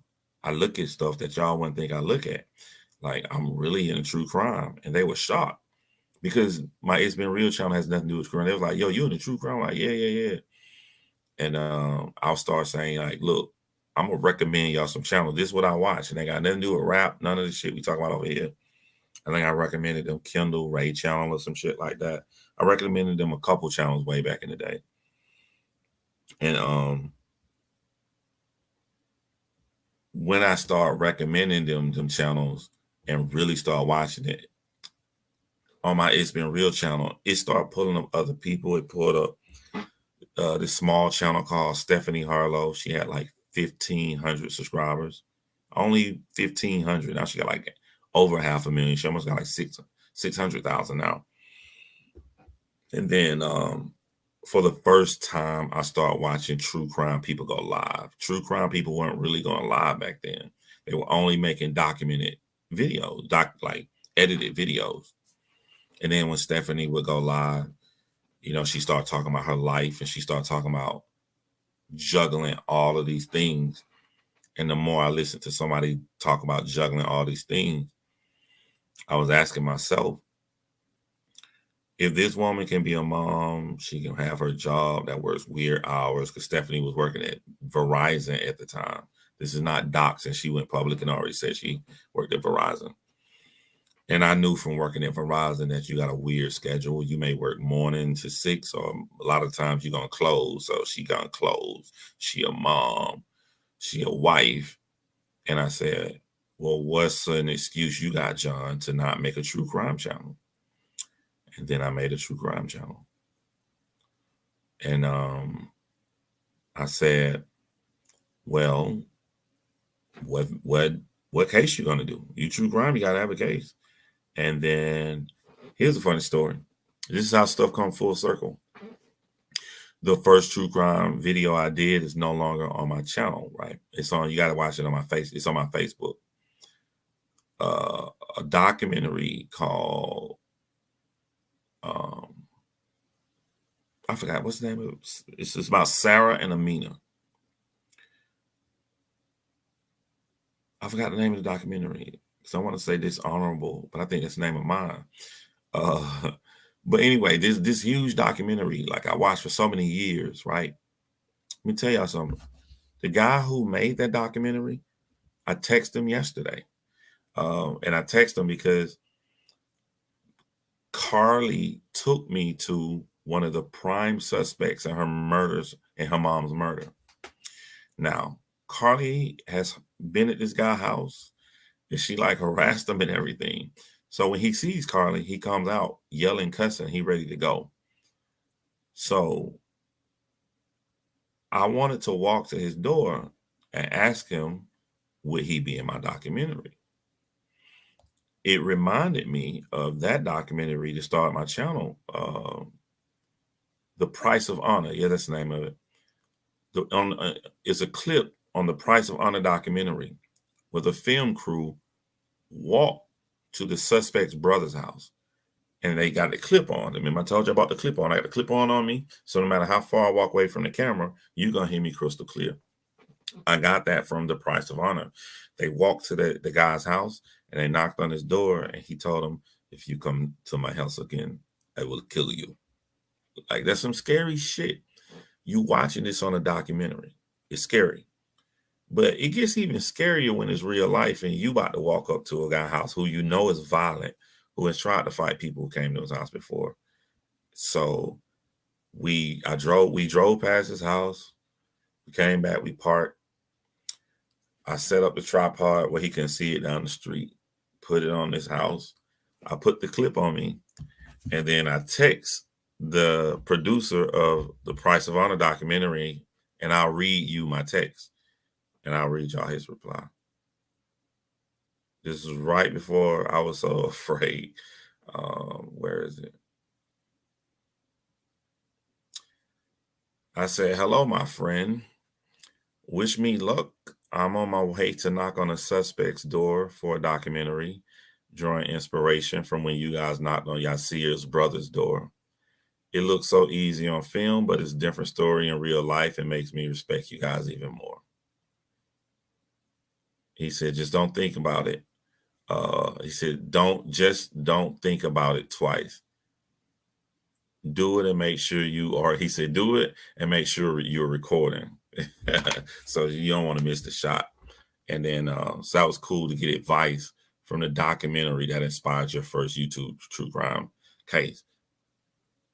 Now, this is what I'm telling y'all about bad people who don't know what they're doing, who's using speculation to get views every day, and they're dipshits. They will never be able to make connections like that. They will never be on any streaming services. They will never be taken serious. They don't have it. I don't know any words to say they don't have it. They will never be taken that serious.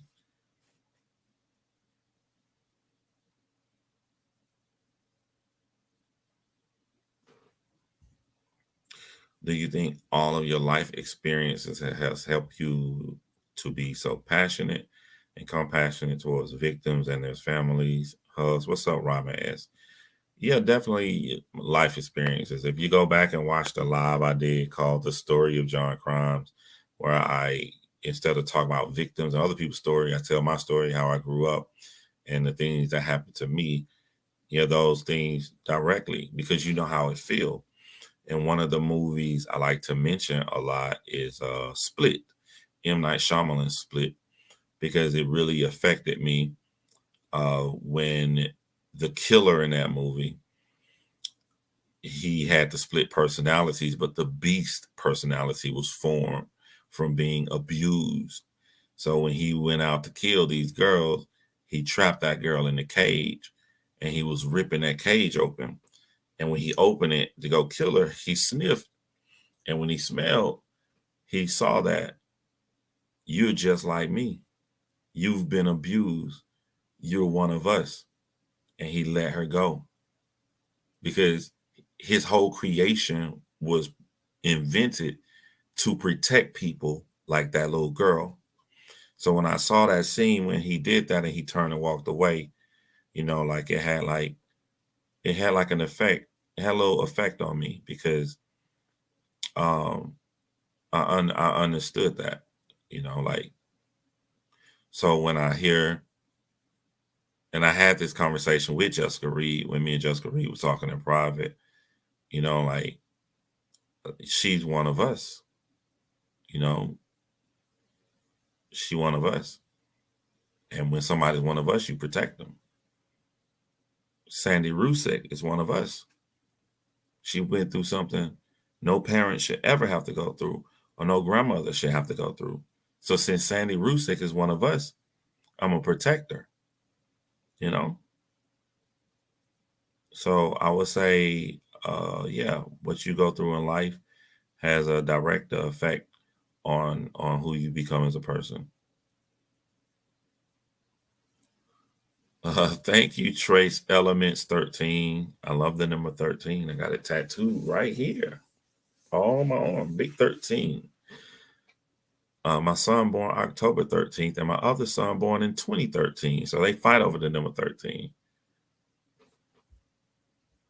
Here's the thing, though. People came for me, not only because I said they were stupid, she wasn't racist, but also that I don't care what she is to her channel for the content. I don't know who you talking about.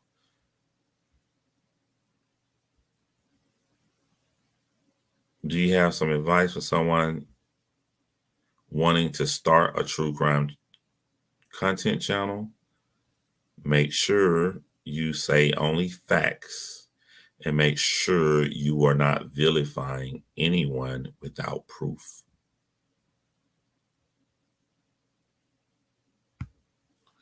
I did not go to this guy's door yesterday and say, hey, come out here, you piece of shit. You killed Karen Bodine. Because regardless of what you feel or what the family member feels, there isn't enough evidence to show that he did it. So regardless of what my feelings are, when I went to his house, to ask would he like to be interviewed for my documentary. You put your personal feelings away and you make sure that you rely on facts only.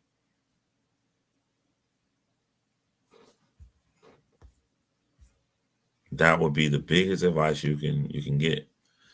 When I think about these idiots, these bad people who want to do true crime, who don't know what they're doing, who's doing a lot of speculation, I'll drive in my car and I'll think, okay, if you got a lot of people watching you right now, you go live every day, you'll get 7,000, 8,000 people, right? What you're doing is wrong, but they like you. You already got them. So why keep doing wrong? They're there watching you, right? So I'm like, so maybe they don't know what they're doing. All right, if you don't know what you're doing, look at the case. What makes you mad? What makes you angry? What bothers you? Because that's gonna how you naturally come from your heart. That's what I do. I would never plagiarize nobody. because I know nobody is not going. They're not going to feel passionate about the same things that I feel passionate about. My shit is going to be unique. So if you just come from that true, honest place, look what happened. You was a piece of shit YouTuber, but now you got the eyes and ears. Switch it to do right and have the confidence in yourself that when you do right, they are going to continue to watch you. I wouldn't say nothing because I'd rather somebody change me a good person uh, than to continue doing the shit that they're doing and harassing these families. I think I just answered that one actually. Like, what was the first case that pulled you into true crime? It was a Sarah and but the first case I followed like every day was Scott Peterson in 2003 when I was a firefighter. I was just talking to Carly Bodine when we was filming yesterday about it. Um, I was in the fire department in the morning. I was a driver, so I check out the fire truck, make sure the truck is good. And once I got the whole checklist on the fire truck good, I would run in the day room because the first firefighter in the day room controlled the TV, and I would turn it to court TV and I would watch every day. First, they hated the fact I was watching Scott Peterson stuff, and this was before they found Lacey body and Connor body on the in the water. This was those months in between when you were waiting trying to find a body, and I would turn the channel in the fire department day room so much that they got into it. I remember the fire chief, because fire chief don't do shit. They don't check out trucks. They just hold their coffee while y'all do all the work. I remember I rushed to go in there and it was already on there. And he was like, "Yeah, John, man, I think they found the body." Like I got all the firefighters watching Scott Peterson case. And so that's the first one I followed.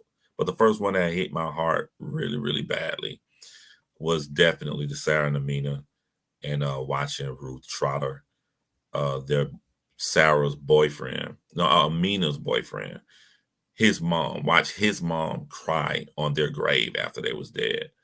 And that's another thing I'm trying to tell y'all about the bad true crime creators. I watched that documentary. I watched her cry on that grave, and now we're friends. You know, when you are genuine, man, like people know it.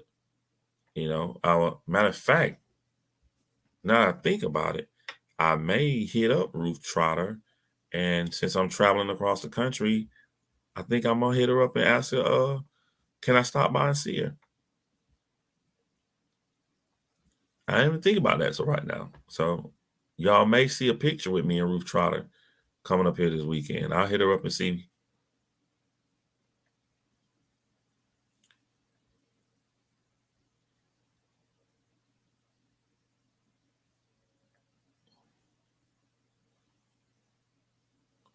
Call out the assholes and keep it separate from this channel.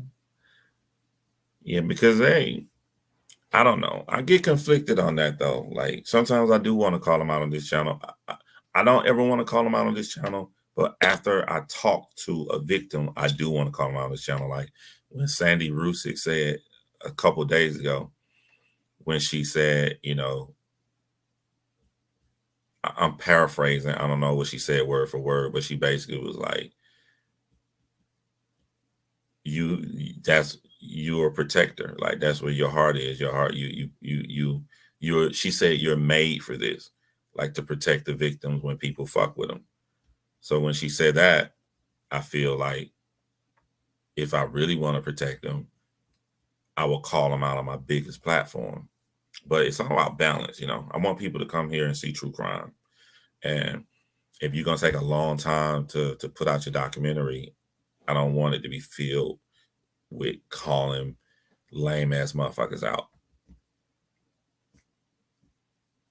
Real recognize real. And that's very true. Yeah. Is it bad if you do a true crime video and give your opinion on it? Or do you just give the facts? Is speculation the same as an opinion?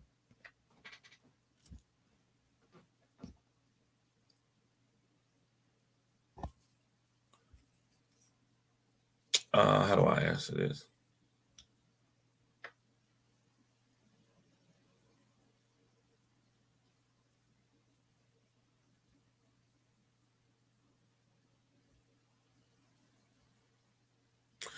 I don't like what I was hearing from Oren and Orson's parents in that interview.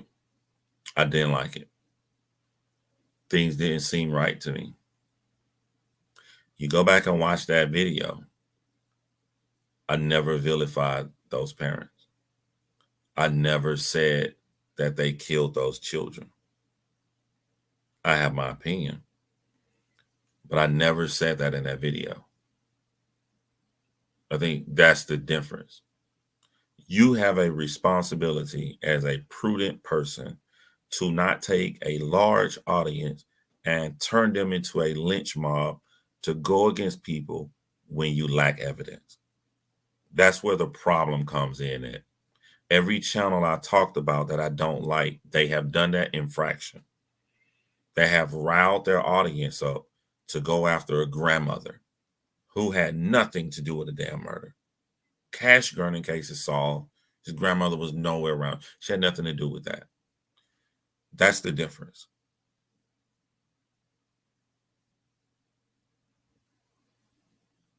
But yeah, you're a human being. You're going to have an opinion. You're going to have an opinion. One of the most famous things I say all the time, if you rock with me, people know by rocking with me that I would have voted O.J. Simpson not guilty. I have my opinion. My opinion, I think O.J. killed Nicole, and I think O.J. killed Ron Goldman. But if I'm on a jury, you idiot police officer tainted everything that was good. O.J. blood on the scene. It's over. But wait, there's blood on the scene that has the chemical in it that comes from the police department. So it's not his blood. So the only way that can happen would be if once OJ gave blood, the police officers took it and put it on the scene. You taking evidence from the scene and you putting it in the trunk of a car and you leaving it overnight in the back of a car at a police officer's house. You have messed up the chain of custody on that evidence. When you mess up everything like that there could be a doubt, there's no way in good conscience I can say that he's guilty, even though I think OJ killed Ron and Nicole. You know, like, oh boy. Why is no national coverage for Orrin and Olsen? So sad. Summer gets attention daily, and Orrin and Olsen gets none. I don't know how I feel about that statement. Maybe I should watch some more Duty Run videos and see what he does and how he helps. Because I don't know how I feel about that statement, because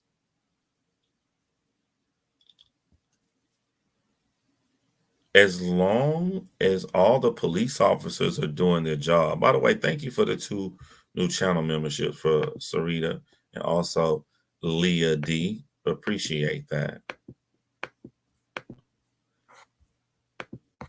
Is if the police department and the FBI doing their job,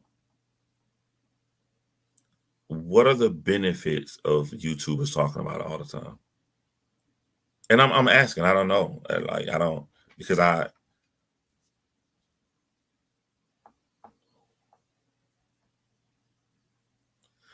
want you to talk about a case.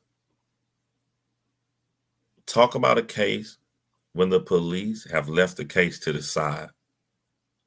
That's what I want you to talk. I want we force them to, like the police officers slack on a Brittany Shank case, right? We get on their ass, like when we did the live 3 years ago. What happened after the live we did? They finally took all these people and searched for Brittany Shank. Finally did a real search. Had to get on their ass to make them do a job. That's when awareness matters. But if the police on it and they really working their ass off trying to solve the case, what benefit is it? And you got to weigh the good with the bad. Does the bad outweigh the good when you come out here and you talk about it every day? But when talking about it, you got some good people, but you got a lot of bad people. and they driving people to run these phone lines up, to harass the police department, to throw out false leads, to get people beat up and all of this crazy stuff. Like, does the good outweigh the bad? Not speaking of YouTubers, speaking of no coverage from police department to the public, none. Do the police department need to tell the public everything that's going on?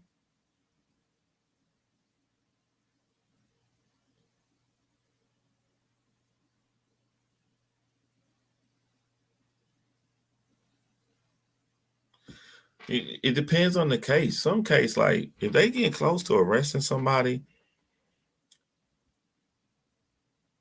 I'm cool if you don't tell me. I'm cool if you quiet and keep in the police department keep it to themselves if it's gonna help them catch that motherfucker. Sometimes when you ask for updates, you asking for evidence. You asking for detailed stuff that the public don't need to know. Like what's an example of an update you want to know? You want the police department to do a press conference and you want to tell them we found some crazy evidence. It's not concrete, but more evidence that insinuate the family did something. So in telling you that for no reason at all, it alerts the family. They get in. Let's assume the family did something. Just making it just a blind, just a scenario. So if they did something, and then now because the cops told the public and they watching, then they go destroy some evidence. Sometimes you don't need to know nothing. Sometimes you don't need an update. Sometimes it's good, sometimes it's bad, but like I just can't throw a blanket statement over there and say that I need updates. My curiosity and my being nosy comes second to a case being solved, if that makes sense. I'm willing to put my curiosity to the back burner if it's going to help a case be solved.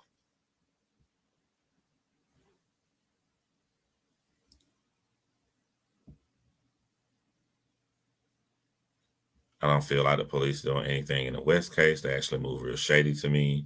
What are they doing that shady? The bio fam don't feel like the police doing anything. That's people roll for them. Like, what are they doing? Like I'm saying, like I'm an evidence guy on everything, even in regular conversation. It ain't got to be about murder. It can be about anything. We talk about basketball. I'm an evidence guy. So I don't. Somebody saying the cops move shady. I want. All right, that's a claim. How are they moving shady? That's just how I am. Like I want. Like a claim is the beginning of a conversation to me, not the end. You can't say a claim and that's concrete end. They moving shady. Okay. To me, is they moving shady, and then how are they moving shady?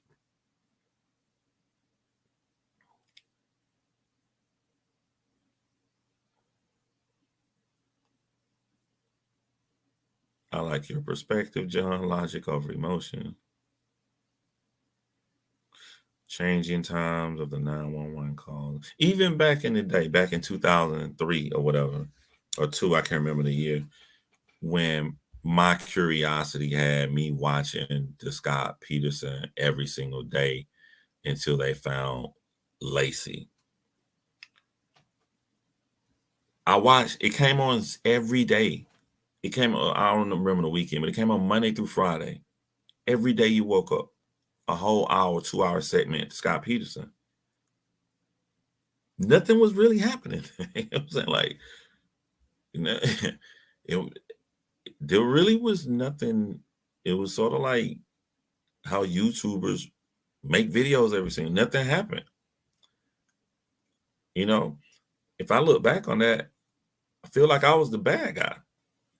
I was driving. I was being one person, helping the View, helping the news station, helping Court TV get their money, get their views, but nothing was happening. They ran the story every single day of Amber Fry walking up there to say that her and Scott Peterson had an affair. I heard that the first time, but they played it every single day. They played him walking to that damn car in his front yard every fucking day. Nothing happened.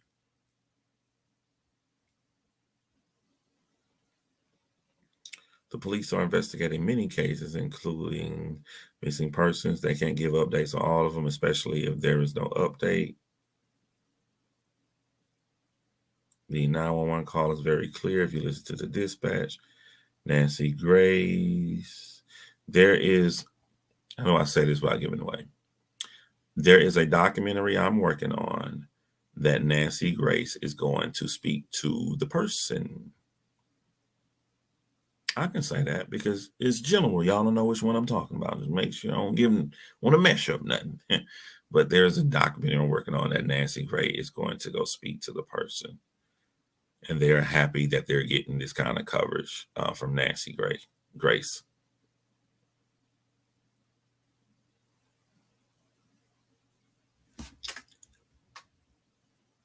While people think I'm not doing nothing. No, I'm not working with Nancy. She's gonna go speak to a person on a documentary that I'm doing. But Nancy Grace is from my hometown. We're both from Macon, Georgia. We went to rival high schools. Nancy Grace went to Central. I went to Southwest. One of these YouTubers are gonna call Nancy Grace and find out.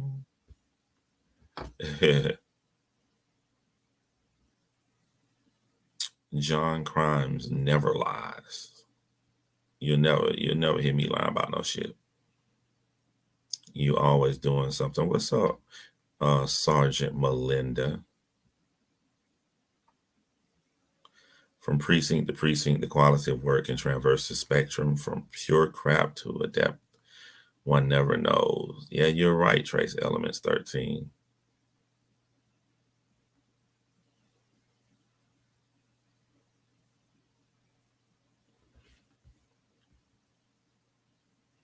Hello, Lucia from South Africa. Let me tell you, everything I do is strategic, right? I want to talk about the Summer Wells thing. So when you rewind this back, if you came on later, I mentioned it, right? But I don't want to be one of these assholes that use clickbait titles. So in my title, I only put Wells. I didn't put Summer Wells. I didn't put Don Wells. I didn't put the hashtag thing to make it show in blue in the top of the description settings, and I did not put tags of Summer Wells and none of that shit because I don't want to feed off of the views on this case. Like everything I do that you see on all my channels is I'm always thinking it's always strategic. I want to talk about this, but I'm not going to be like these idiots that's out here trying to clickbait to get views and get people to watch them.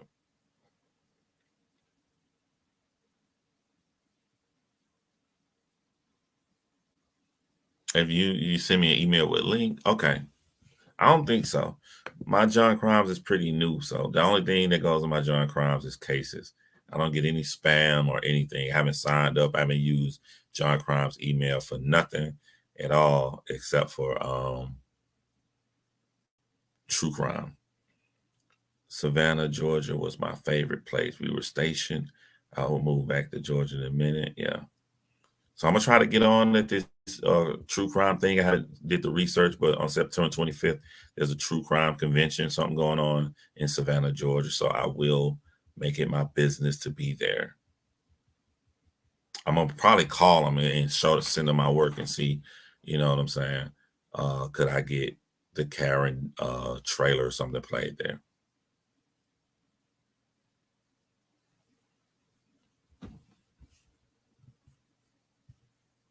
Guys, this is it, man. I'm gonna wrap it up. This is the last live coming from the West Coast.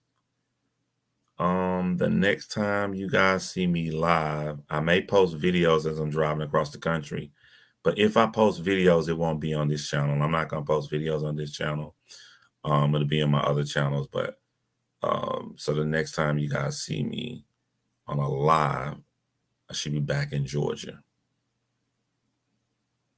Thank you for the new people that joined. Again, thank you to Miss Trace Elements for the super chat. Also to Spirit Seeker Squad. You need any help? with your YouTube or any case, let me know. I'll do what I can to try to help you out. I am going through a transition, kind of busy right now. Even to the other person that wrote in all caps and kept spamming inside, I am going to look into your case, especially someone lost their lives and you feel like no one is paying you guys any attention.